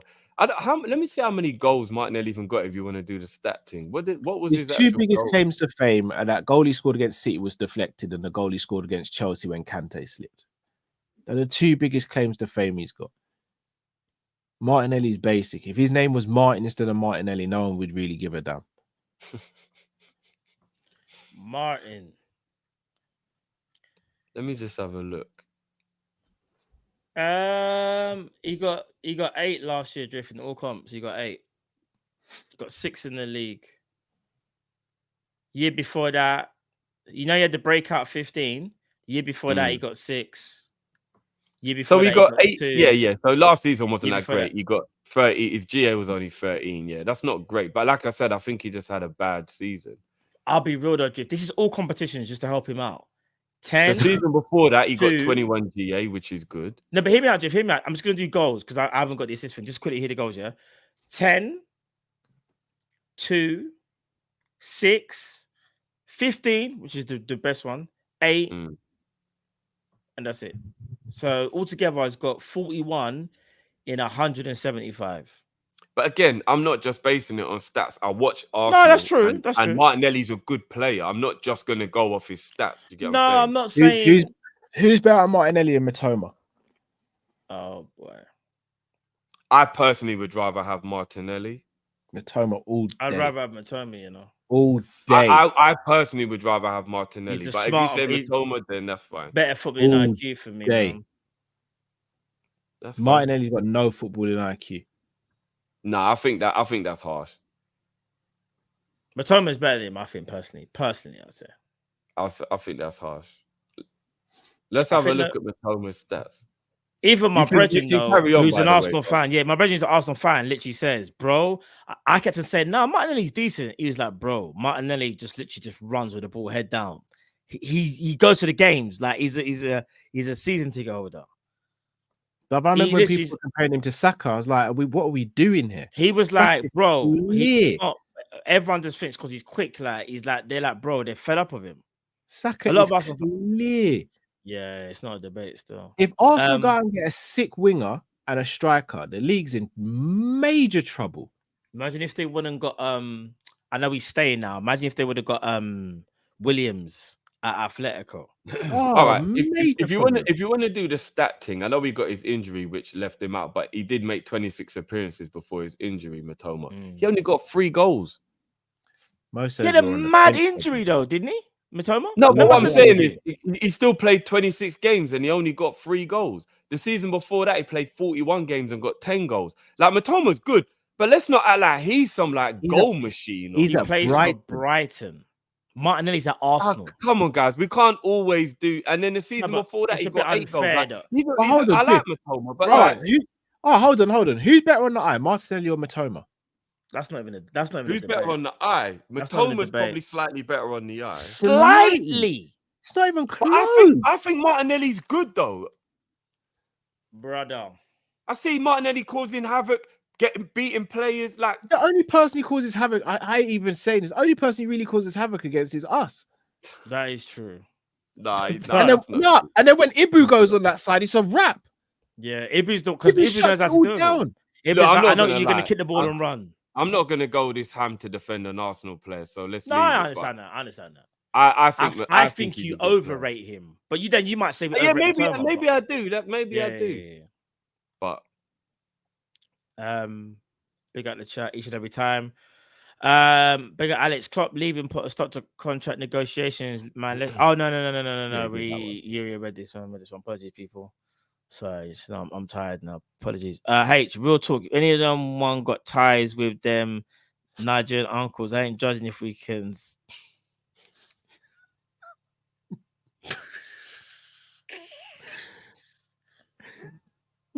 I said the game is the game. Pick up H, bro. You say some of them the maddest stuff, you know. The game is the game. Big up Alex. Can't show weakness in negotiations, man. I think we already have, to be honest. We're not even willing to talk to them. Big up Zabiri. What's wrong with giving the new manager time to move properly? Even Klopp had 2 years before serious talent came in. Stop compounding past trauma on Slot, and it was never FSG's fault. Done, no. One love. Big up our brother Sabiri, but the only thing that you're wrong about, bro, is within the first year, Klopp was given Wijnaldum and Mane, bro. Yeah. Facts. Big up 1 in a million. Serious about Ed. How many players have we said will benefit from Slot style? What if without signing anyone we win the league or get? All right, not saying that's impossible to do. I just don't think it's likely to happen. You're right, bro. If Slot wins the league with Liverpool after getting no signings, then I'm not gonna lie. The man, one of the greatest achievements ever. I'll be real. Especially in this day and age, to go up against City, Arsenal, and Man United and Chelsea is one of the biggest accomplishments in the club's history. Yeah. Big up Zabiri again. He says the man them sound down like Chelsea up the Reds. Big up Zabiri. Been a member for 44 months as well, man. Big up Zabiri, man. Drifty for Prime Minister, Premier League winner, you know, is giving Boris. My head. This is giving Boris. Hate, you know. I think it's not impossible for us to win a league. I just don't think it's not. It's just started. If we win the league, bookmark this Ross Clark video. I don't think you're even crazy for saying it. I just don't think it will happen. I don't think it's likely to happen. Remember, none of us said it's impossible. I'm gonna repeat, it's not impossible. I just don't think it's gonna happen. Promo. As long as Kyle doesn't say I'm good. Hashtag drinks. Hashtag Illuminati.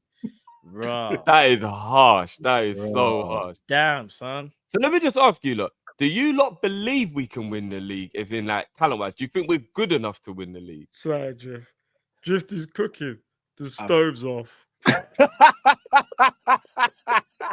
Hey, don't let me and you fall out, brother.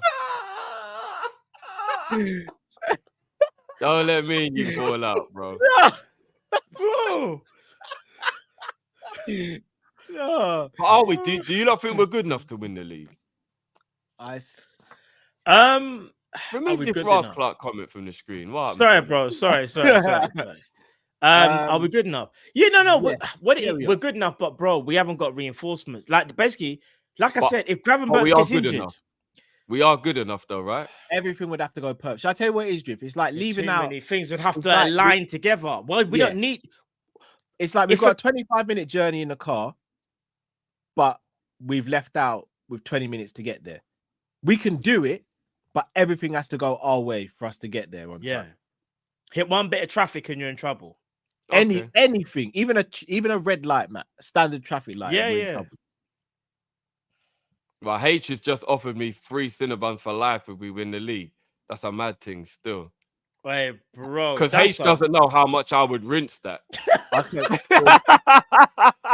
Well, if that's the case, I think Liverpool win the league as well. Yeah, same. Same. No, none of that now, boys. None of that. But why? Why not? I could change my mind. Because Why now not? you lot are gaslighting H. No, I could change my mind. H is my boy. I could change my mind. Never do that to H. I'm allowed to, bro. O'Shaney, do you guys think Fab would work in this system? Prime Fab, absolutely. Prime Fabinho, yes. Prime Fab and Prime Thiago in this system. Oh, Drift. Who's the other player? When we done the members video, who's the player? I'll let you say it. That we said would absolutely cook in this system under Arne Slot. He's also Dutch. Genie. Oh, yeah. Genie would flipping cook in this system. I'm not gonna lie. A lot of players we've had in the past would cook in this system. No, but Genie is like out of all the midfielders, he's the one I think would fit the best. If I had to pick, if you could pick one person, I think would cook that would go under the radar. I'm not even taking him in. I think Divock Origi would cook in a 4-2. Do you know? I thought he was gonna say Navigator. No, I thought he was going to say Henderson. Bro, no, I was about to do this, you know. No. Bro, Matt, do you not even think Hendo would cook? No, Origi can cook anywhere, anytime. No, wait there. Do you not think Naby Keita could cook in the system? Well, all jokes aside, if he was fit, obviously. If he was fit, obviously, like Matt, don't do this live. Wow, but Henderson will cook. Matt, don't do this live, bro. All right, cool. I know my allegiances are. Oh man, I know what my allegiances are. This is absolutely insane, fam. This is insane. I need you to repeat that. Henderson will cook, but Naby Keita wouldn't. Matt, don't do this live, bro. We speak every day. No, don't do this on camera, bro. No, you're moving mad. Did you speak to Hendo today, by the way? Did he call you? No, but did you speak to Naby? Or did he get into picking up the phone? Oh, bro, that's what we're doing. Is that what we're doing? That was flipping harsh. I'm sorry. No. Keep the same energy. That was keep the same energy, big man. That was bad. No, that was the same energy. Keep the same energy, bro. I actually think that's the most savage thing that's ever been said on Kopish. No, you know, I apologize. Keep that same energy, bro. No. I'm sorry. I'm actually. No. It's all right. It's you know all what, right. Matt? Right. I'll be real with you. The stress of this window just came out. No, do you know what? I don't need apologies. I don't need apologies, bro. No, that was bad. Sorry, man. We moved. No, we moved, bro. You backed me into a corner, man. Innit? I'm sorry. Just remember, you know I don't forget these type of things. I know. Matt, you backed me into a corner. I reacted. There will be a time. I need to go toilet quickly now, man. Oh my days, Cal, that was savage. That was so savage. I apologize, Matt. Naby Keita wouldn't cook. I asked you not to do this live, brother. I did ask you not to do this live. No, I will die on this hill when I say a fully fit Naby Keita. Even the 21-22 when was chasing the quad but you're backing Henderson. I am. No, you're moving mad. People in the chat, I know you're going to try and wind me up, but just be real. Who suits Slot's football better, Henderson or Naby Keita? Because this is insane to me. I'm trying to be serious. What version of Naby Keita are we talking about? Quad chasing season when he was better than Henderson and arguably one of the best midfielders at the club. And that's probably his best season. So one season. But I said the best version of him when he's not injured, and he wasn't really injured. And when he wasn't injured, he was better than him. Other than maybe Flacco. You know that season he was still getting hooked up at half time, right? Was that the right thing to do? Because if I remember correctly, Henderson was playing in games and should not have been playing them when he got rushed off the park at Stamford Bridge when they pressed him and realized he's not press resistant. Could never do that to my midfielder ever. I mean, I've seen Leeds United rough up Naby Keita. Let's not do this, Matt. Gosh, bro. I asked you not to do this on live, bro. Matt, you know I've got a good memory when it comes to matches. Bro, I'm gonna say this. I'll rate Henderson. His legacy far superior to Naby Keita's. But as a footballer, Henderson can't talk to Naby Keita as a footballer. He actually can't. It's not even That's a your debate, in my opinion. opinion. That's your opinion. And I rate Henderson. But as a footballer, like, are we forgetting what Henderson done for Liverpool in terms of what he had to do? He was literally just, I don't want to say this, but yeah, let me not.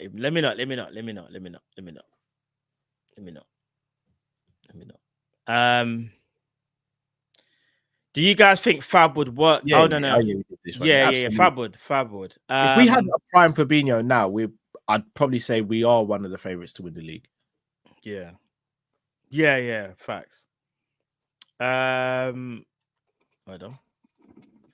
H Martinelli, you know, some passport teeth. You fired more Samba in Shepherd's Pie.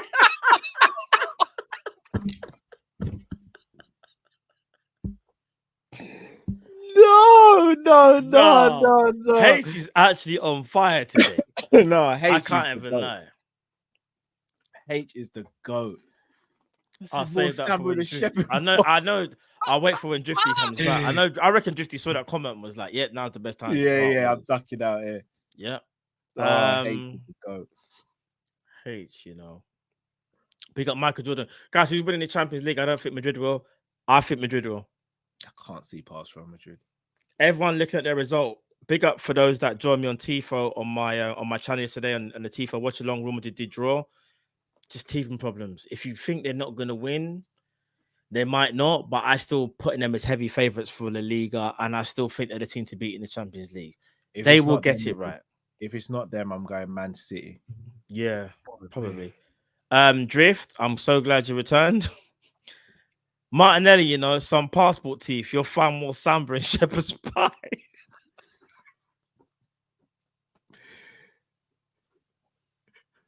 Oh my God. I think I've figured you out, footballing wise, Drift. For you, it is about the enjoyment of the game potentially more than the output. Not trying to diss you. I just think. Yeah, no, it depends which way you look at it, because obviously winning is everything. But I'm not gonna lie, like I don't know if anybody agrees with me, but football for me is and I don't even mean this like I'm having a bad life, because I could be like having a great time in my life. But football is an escapism for me.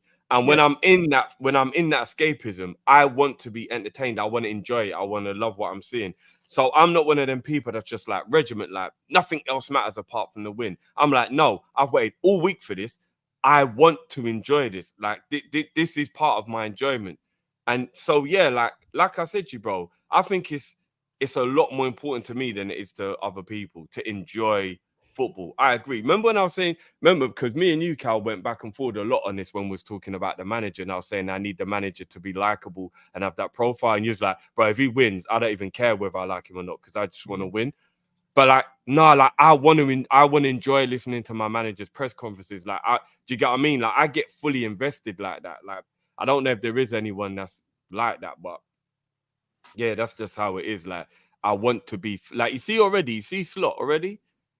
There's a little part of me that's already like, he's got that like harshness when he talks that I'm like, this is definitely going to take some getting used to. Like, he doesn't even really like look like he likes to crack a joke during a press conference or anything like that. Like, I want a manager who can have a laugh and then get serious when he needs to, and then get, you know what I mean? But then joke, and I don't know, like, I don't really like it when people are just straight faced all the time and like, it's business. Ain't no time for jokes around here. Like, it's like, all right, mate.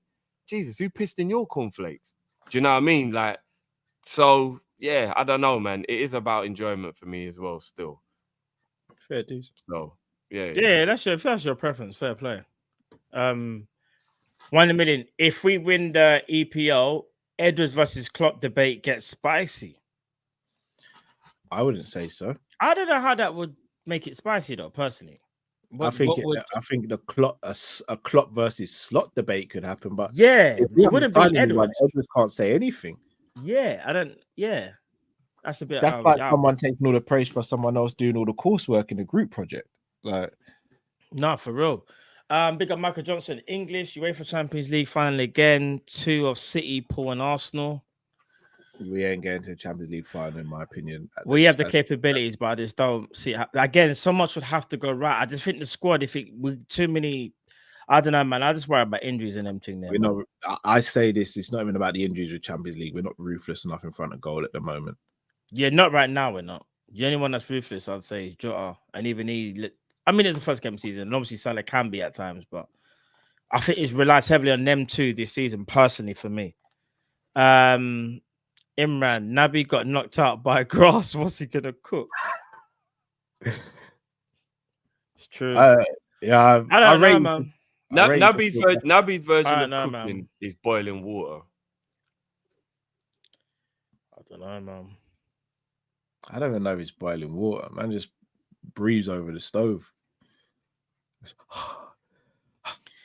You lot on the Henderson PR thing is mad, you know. Your Henderson PR what's is it got to do with Hendo, bro? No, because he asked me, like, do I think Henderson would cook in a slot team? And I said, yeah, I do think he would.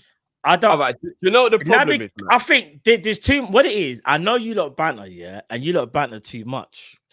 There's no way in hell that Naby Keita doesn't work in a slot system. Like, let's keep you lot just want to banter, yeah, but I'm keeping it true.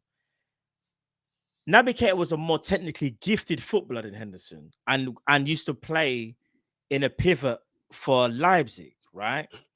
To say he can't play that role, but Henderson can. Like, I think if you both said I think they both would, but I think the fact that you're saying Naby couldn't, I have to disagree. Right. And I reckon you lot are bantering, and you're gonna keep bantering. But I'm just not here to banter today because I'm going to be honest aren't signing no players, and I think you lot are just playing out lying.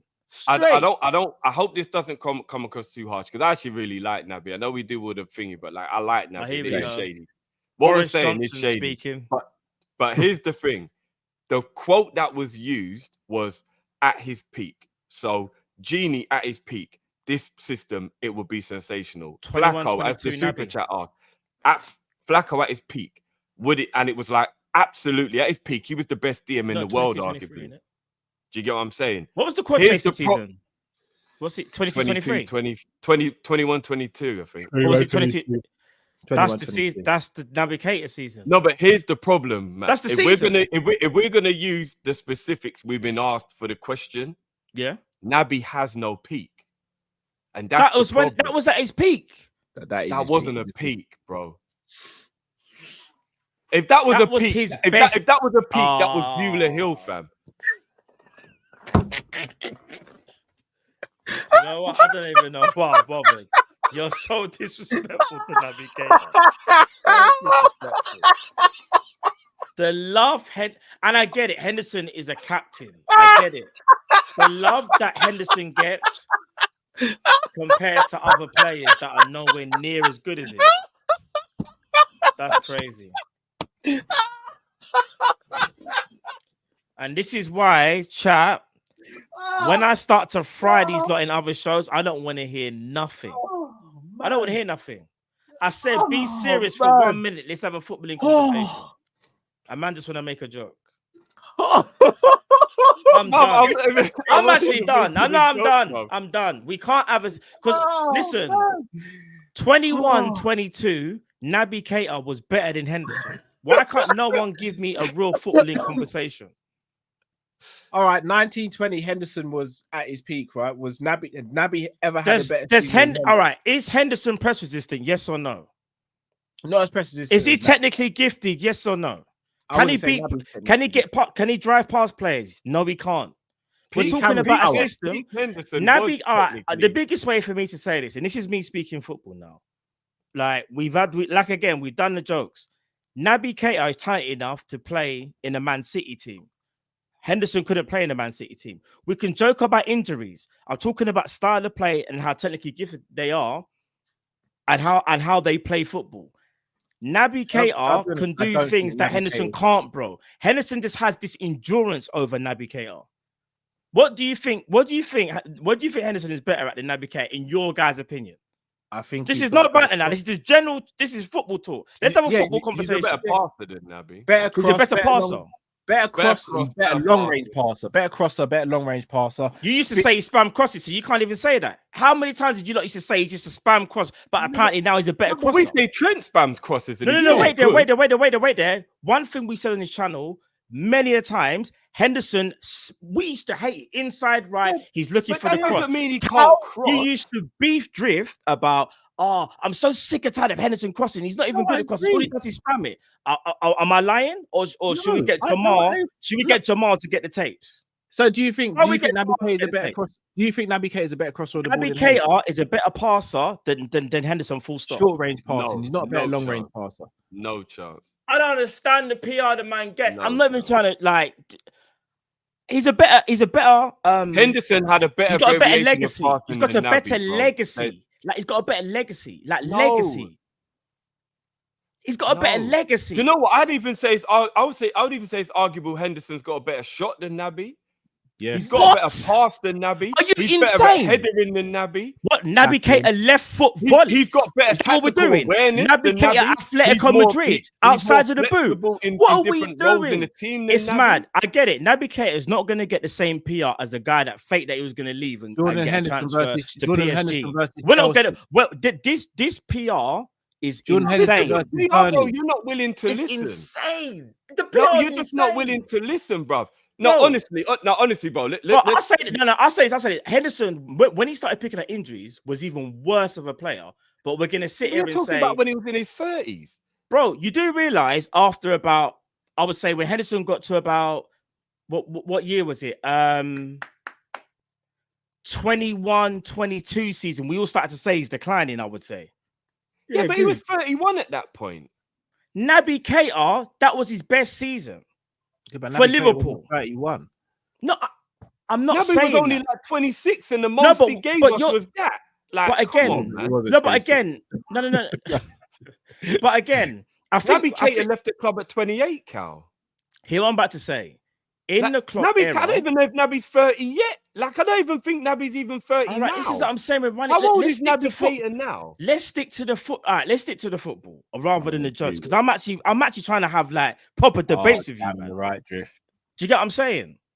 Naby's not even 20. Naby's not even See, 30 these men are gonna now. run for the man. jokes when I start speaking football. It's mad. It's crazy. Nah, I I'ma can't be do these real, man. debates, people. I give up. Nah, I'm not I'ma doing be these real. debates. No, I Matt, give up. I don't get can't why do you're these debates. debating. I can't. I don't get why you're backing Naby here, though.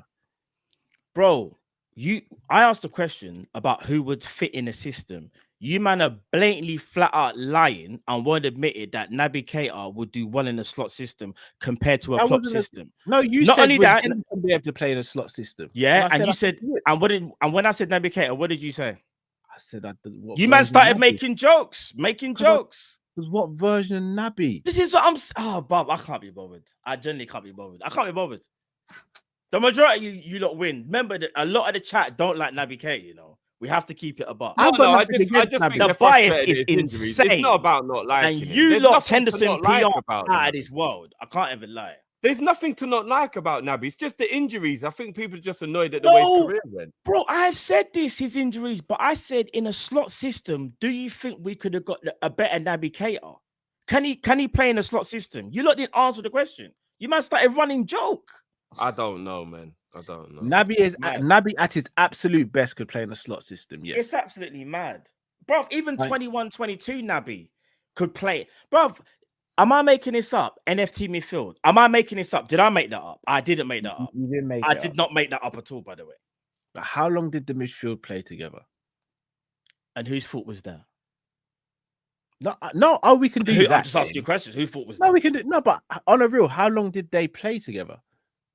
It's mad. We shouldn't be talking about Naby Keita, man. It should have been a simple. It should have been a simple. Nah, he can play in that system. He could cook. Of course, he could cook in that system. I don't understand why he wouldn't. I did say not to do this live, Matt, and you wouldn't take the advice. It's all right, Carl. You're the worst person for saying them type of things. There, you know. You watch. You wait and see. You Bob, wait how and have I see, become the Naby public enemy number one? bro. I literally asked you the question. I asked you the question. And I said to you, Matt, let's not do this live. But we speak every This day, is bro. crazy. We didn't have to Let do this. Naby out online. the base. We're This is what I'm supposed to saying. do We this. can't like. It's so mad. I feel bad for him. Like It's like he got me injured, saying, it's like and me his saying, Matt, let's disdain do a, on let's him do a is free so throw bad. competition. It's so bad. And you're like, Cal, we'll do this at the park. And I'm like, no, I want everyone to see it on camera. You know you're gonna smoke me in that. I wouldn't do it on camera. People are missing the point. It's not about down on the hill. It's about being honest. I don't get it. I'm gonna have to reload the receipts. I'm gonna have to speak to Jamal. I'm gonna have to. This is the only way. They forced me to do it. I'm gonna have to. But you do know at both their peaks at Liverpool, Hendo's peak was still higher than Naby's. Well, his peak was longer, so by longevity, not by quality. No. Longevity. If we bro. just didn't do standout seasons, 1920 was Hendo's standout season, and he came second in the Premier League best player of the season. In the player of the year. Stop this, No, bro. Matt, don't be disingenuous, Matt. Don't. That's that. Come on, man. Wait there. What year? When we won the league? Yes, he was The brilliant. year we won the league, only Mane was Wait there. Virgil, Cal, was he better than Virgil? That season, yeah. Excuse me, what? Bro, In Henderson was Jamal, officially get them came tapes ready second, for if I'm me. not mistaken. Cal has. What's so mad is Drift. You made the argument. I remember this actually.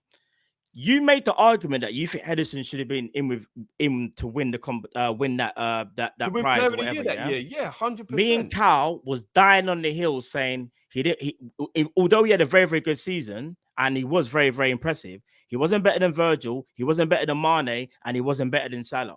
He definitely wasn't better than Mane. He was better Come than Salah on, bro. that season. He was better than Salah that season. He was. Come on, bro. I think you're forgetting how good Hendo was that year. I'm not, bro. This is the thing. If I think someone's not as good as what you lot said, I'm not discrediting him. And you want to know what as well? Remember, Henderson had other standout seasons as well. Under Brendan Rodgers. Henderson the 1920s. Henderson was a bad man under Brendan Rodgers the year we nearly won the league. Bro. All right, even if you're saying Virgil and Mane are better, he's still the third best player in the team, behind two world-class elite players. And what about? Hold on a minute. Are we forgetting about? Naby Wait there. Let's pump the brakes. So Henderson was better than Robbo and Trent that year as well. Yes. Yeah. Are you not sure? I've forgotten how good Hendo was that year. Are you not forgetting the triple-double that Trent performed at Leicester? I think you lot are forgetting how great we were. It's about the consistency across the whole season, bro. Do you know how sick Robbo and Trent were that season, bro? Yeah, but the whole team was good. No. Obviously, the whole team was good, but I think you're forgetting about other individuals. Like, is it really even not. Joe? I think you're forgetting about how good Hendo was. But Henderson was very. All right. Anyway, we should leave it. The PR is crazy. I can't even I rate Henderson, but I don't. You rate know him I'm not that guy for Henderson. I'm a PR guy for Henderson, but I have to give credit where credit's due. Bro, Henderson played. That's his best season without shadow of a doubt. It's absolutely amazing. Yeah. Absolutely amazing. You know, Henderson was actually in with a shout of the player of the year in the whole league that year, man. It wasn't even just Liverpool, you know. It was I think he came second or third in that. Yeah, in the actual player of the season for the whole league, bro. Again, still should have been mine. If I say anything, it's going to feel like I'm discrediting our own player. I'm not doing that. I'm not going to say nothing. But one thing I will say, though, with some awards, as much as obviously I agree with some, there are some where I do disagree with, though. No, but I think that's just me being real. Even awards that get, even in today, like, do you know what I mean? 1920. Henderson had a world-class season in 1920. Facts. Was never a world-class player, but he had a world-class season that season. I'm not going to say anything more. I'm not. There's other cans of worms I could open, Matt. You don't want me to do it, bro. Are you sure? It's too late. Bruv, you're acting like the kind of worms aren't on the other side as well, bro. I'm just saying. No, don't forget about the things that you say, bro. That's what I'm gonna say. Of course, I'll be the first to say Henderson should have. Because I'll be real, I feel like you conveniently forgotten about how bad you thought Henderson's crossing was, but now apparently he's a better crosser than Naby Keita, even though he used to complain week in, week out. Because Naby couldn't cross. This is why I need Jamal. This is why I need Jamal. Can you name me good 1920? Alisson, Robbo, Trent, Virgil, Fabinho, Salah, Mane, Wilbeck, Henderson, drifting, Carl, smoking. I mean, That's No, not true. this- Though. that's all just right, one this person's is where no, bring that back up. This is where I activate my memory and I start shutting stuff down now. Because I didn't Or even you want to. think you can shut? Go on, try your best. Okay, try your best. Let's go. Let's 1920. go. How many injuries Let's did go. Allison have in 1920? Let's go. And how So how integral can we was he? better? How many games did he play, Cal? What in total? Should we go look at how many games he played? Around the Allison. same, not too dissimilar to Should we Adrian. look at, so because he didn't play as many games, that means to say he wasn't as integral. Because if I'm not mistaken, Never said we were still integral. playing. Never said he We were wasn't still as playing a integral. high line, and we still had how many shots Never faced on said goal? as integral. You're Every moving the single goalpost. year, Allison's Wasn't already better. in the He conversation. wasn't Yes or better. no? He wasn't better. But that's objective or subjective. That's your opinion. That's not factual. I never said he wasn't integral. No, but you're I saying just you're said going to he shut wasn't it down with integral. facts. That's not a fact. That's an opinion. There's a difference, bro. There's But a hold on, difference. So you're saying Allison's There's a better, difference. even though You he just didn't couldn't like what play as well? someone. You just didn't like what someone said because it No, goes I'm against what breaking you've it been down. saying. All right, so prove to me that Allison was better than Henderson then. No. I just said I'm literally going to read out this comment because someone actually agreed with me. It's imagine there's only one person that do I you find think agrees Alisson- with do me, you think but Alisson had a better apparently, season? wait there, you're getting triggered because I brought up one person's comment that agrees with me, but the whole chat are laughing at me. But did And you he see me played get 29 triggered? He played 29 games in 1920, Allison. 29. He played how games. many games? 29. And you don't think that's good enough? Not over the course of a season to be compared to someone. And how many did probably he play in the Prem? 40 Sorry. And how many did he play in the Prem? Allison, Yeah. I'd probably say he played about 20 in the Prem. So he played 20. Are you sure? Or is this you just I'm generally guessing. asking? I'm guessing there. So we don't even know that, bro. This is what I'm saying. But he's played 29 games. Again, that's not great, but still, we can't deny the importance. We've all sat everyone's shows and literally said Allison is literally always in contender for player of the year because of Not the stuff that he has debating to do for Liverpool. So that's why, again, Allison's kind of a bit of an anomaly. All right, so we'll move on. Robbo and Trent, they were absolutely integral. And so was Henderson. So again, it's an opinion. Trent Alexander-Arnold, look at the assists that he got that year, bro. The same thing with Robbo. They were the Dudley boys, right? Fabinho, like we said, best holding man in the world, bro. Mm-hmm. Yeah? Fabinho also got injured that season, but can you keep going? Yeah, and I bet if I check his record, I'm almost certain he played at least 30 games. Let me ask you a question. What do you think Liverpool's best performance was? Wait there. Let me finish. Salah and Mane, if I'm not mistaken, no, that wasn't the year they shared the golden boot. I think that's when that was 18-19. Salah and Mane, again, very, very integral to how we were. In fact, Mane was more integral than Salah. Yeah? So this is based off my memory. My memory is not as good as yours. But I know I can still remember how integral those Mane's players the only one from that list I'm taking over Henderson. Okay, cool. Because I think Virgil was an absolute colossus that year, but again, he wasn't better than Henderson. In my opinion, Virgil was better. Virgil's the only one I'd debate with on that list. And I also feel like Allison played 29 in the Prem. Someone said, and again, I'm not double fact checking here. So again, like this whole notion that he was injured for bare 29 games. That's not bare. I thought he was going to say something like 15. What was the best game of that season for Liverpool? What was the best performance? Don't know if it's the best, but one of my favorites was Leicester, where Trent put on an absolute clinic. Who played 6 in that game? Probably not. Clinic. Yeah, he played well, but was he better than Trent? No. He put on a clinic in that game. But Trent was the outstanding player for that game. We all agreed. No one came out that game saying.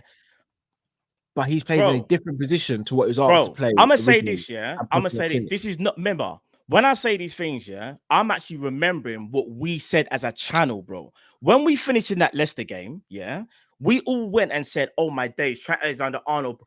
Obviously, we said Henderson played well. Like, we done the player ratings. We could probably even go back to it. But I'm telling you for now, we came out of that game and everyone was speaking about Trent Alexander-Arnold putting on a masterclass, bro. No one was speaking that about Henderson. Yeah, of course we were. I'm just saying.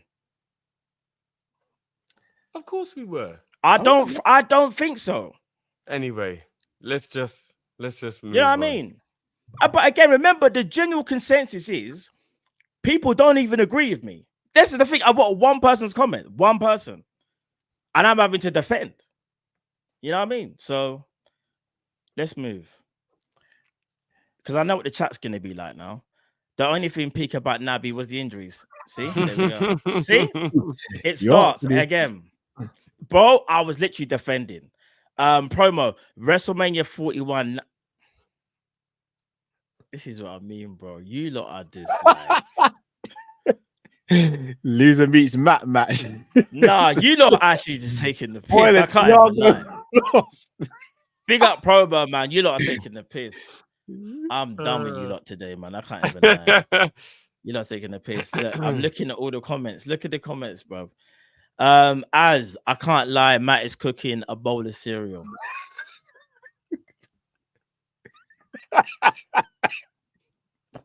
No, I'm done, fam. Someone else read out the comments. Someone else read out the comments. I'm done, fam. I'm done. I'm out. I'm out. I got you, Matt. Might get you worse. H, man. the disrespect shaped my head. Naby needs to focus on his big nose first. Probably pays you less for every sneak. Oh, that is hard. ZK Sim says Naby would shatter his pelvis getting whined on raw. Jay said Naby world class cross was in the Champions League final row ZZ. Oh, Matt, safe to come back out again, Matt. Eesh.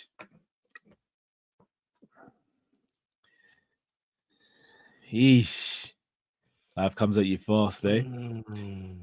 I didn't think this is how the show was gonna end, to be honest. Neither did I. Drift, anything you want to say to people before we say goodbye? Nah, love as always. Big up. It's been a pleasure. As always, people smash Bun everyone. Bun everyone. I don't care. I'm leaving. I'm leaving Kopish. I'm out. I'm done. You ain't leaving, bruv. I'm You're done. tied in, I'm bruv. done. Death row contract. You're in, bruv. Done, fam. This chat, the disrespect. How can man say cooking cereal, bruv? I said I was cooking with the cooker off, bro. Yeah, The that's chat. Flipping out, bruv. Oh, boo-hoo. I mean, YouTube got a damn. couple bad comments today. Boo-hoo, bruv. Flipping, eh? No, big up Promo. Big up for the subscription. No, love for that, G. Love for that. Love for the real ones, yeah? Promo is the one that made one of the comments, bro. Yeah, but I can't have a guy me subscribe. I gotta pick my battles in it. Like he subscribed.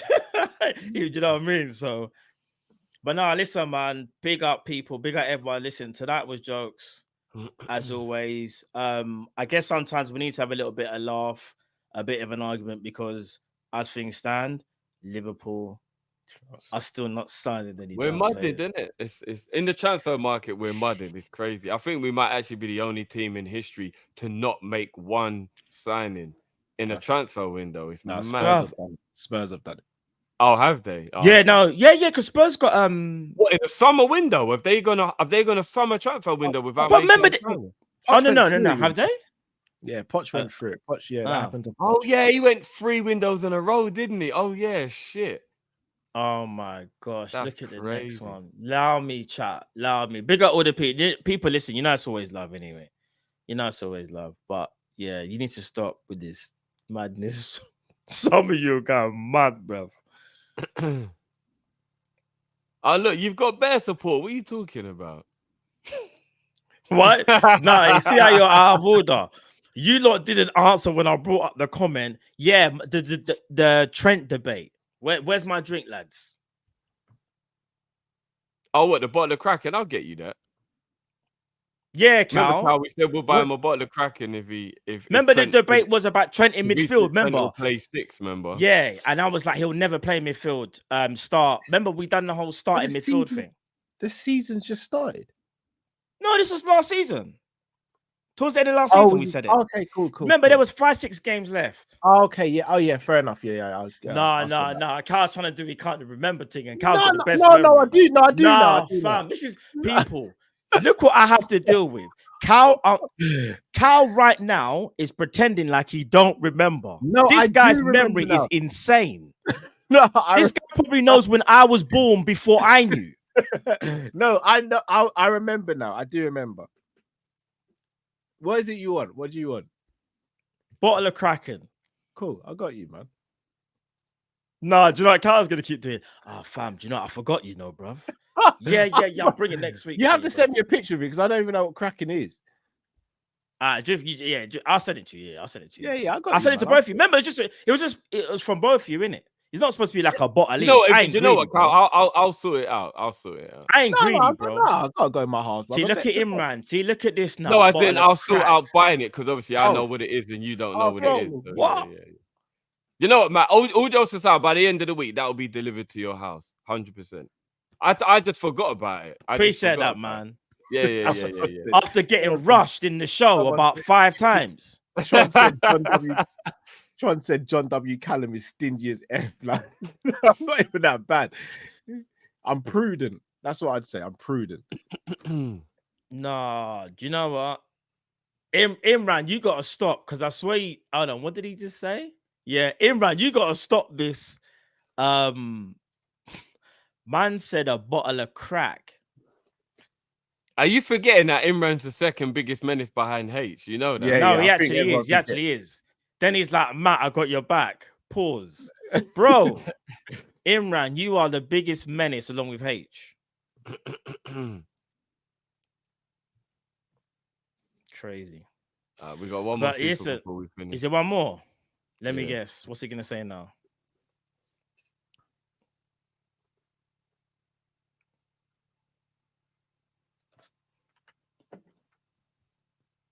Does someone want to laugh? You sure? Look at these lot. These lot are the worst. Hi, Matt. I drifted. These lot are actually the worst. They're the worst, fam. I can't even lie. Somebody tell me it's a real life of fuckery.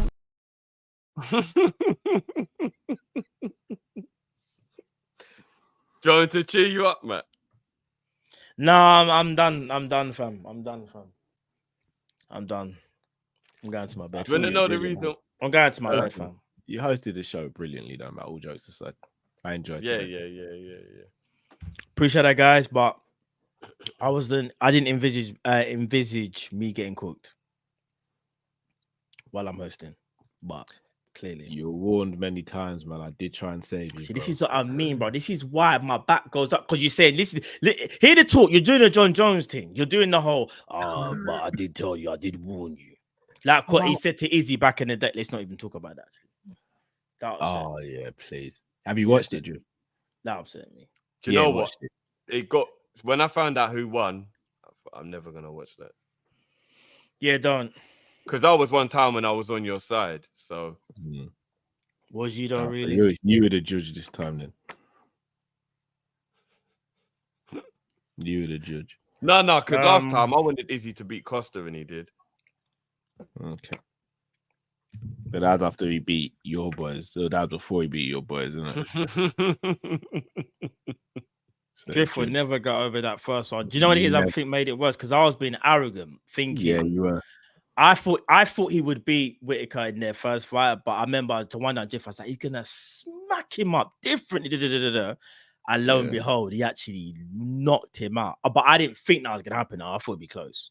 And obviously, the second one I think was more of a. I don't think slightly won it, Izzy. I don't think it was like he battered him. It was a close fight. Yeah, I think it's just a bit better, but. Big up Makuma. Someone said Sobo is similar to Valverde. Thoughts? No, he's not. No, I don't really see any similarities. Valverde's clear. I think they're just both powerful runners, but I think that's the only similarity that you have. But Valverde is a different caliber player, personally. Zabiri, Henry was never that guy, but never second to Naby. Fair play. I'm not going to say nothing more about that situation. Clearly, it's a touchy subject on this channel whenever we speak about certain players. Cal wants to laugh again. Drift, you trying to hold in his laugh. I've got itchy nose, man, and my eyes are itching. It's been a long day. But yeah, people, listen, it's been a long day. I'll probably won't host again for another couple of months. But yeah, people, stay tuned as well. All jokes aside, stay tuned to all the socials. We'll let you know when we're next live. Again, obviously, it will be sometime this week, but stay tuned. Make sure you go and subscribe to Drift TV. It'll be tomorrow. It'll be tomorrow lunchtime. It'll be tomorrow. Okay, there you go then. Yeah. Make sure you go subscribe to Drift TV. Callum Sanderson show and also the Matt One show, people. Make sure you head over to Tifo if you haven't already, where we do all our watch-alongs on there. I know some of you are really starting to get used to it now. I'm really enjoying the experience. We have loads of jokes over there. You got the gifts. The gift gang is joke, you know what I'm saying? Yeah, man. Bare fun on Tifo. And there's things on Tifo that like we can't do on YouTube. For example, we can show like video clips of goals and things like that. Like, so for some of you that haven't been on Tifo, go check it out. I hope you enjoy it. I think it's on our Twitter, I believe. if not, double check on my Twitter because it should be still on there as well. I think it might be a pinned tweet. These lot are still trying to laugh. Not only that, is there anything else that have I missed out anything? I don't think so. I'm just tired, bro. This is just tired. You know what? Let's just end the show. The last one is absolutely insane. What the hell, bro? Like, bro, what is this? The comments are absolutely killing me. This is crazy. Man's actually trying to like end the show and be all professional. And the chat is going mad, fam. Nah, I'm gonna be real. You lot don't deserve me on this channel, you know. You lot don't deserve me. You chat. You don't deserve me, fam. Look at the madness. Wow. Crazy, huh? Crazy. But listen, people, big up, bless up each and every time. Guys, anything you want to say before we take the people out? No, just big up everyone, man. Yeah, just big up. Sure you don't want to say something else? Look at Carl. You can't wait to laugh. He's gone as well. I've never seen Carl this gone, you know that? In laughter. I'm trying everything. He's like Beulah Hill really wrecked my evening. I'm not even gonna lie. Beulah Hill really wrecked my evening. It's like they got laughing gas, people. Look what you've done to them. The Beulah Hill's a steep hill, but it's not a mountain peak, is it? Like, and it's got the middle bit as well, where it's not you even can drive like... up in gear 3 on Beulah Hill. You know what I mean? Like, it's not that bad. Oh man. Oh. Yeah, I'm getting Trent vibes right now. I can't lie. Thinking about it. But yeah, people. We move, chat. We move. Now, big up to everyone. Come on, man. You know what time it is. Love to you all. You know, it's all fun and games on Kop-Ish. You're never serious. You done already. But yeah, man, people, bless up each and every time. And we'll see you again tomorrow, people. Enough love. Take care. We out. Love. Peace. Big up, everyone.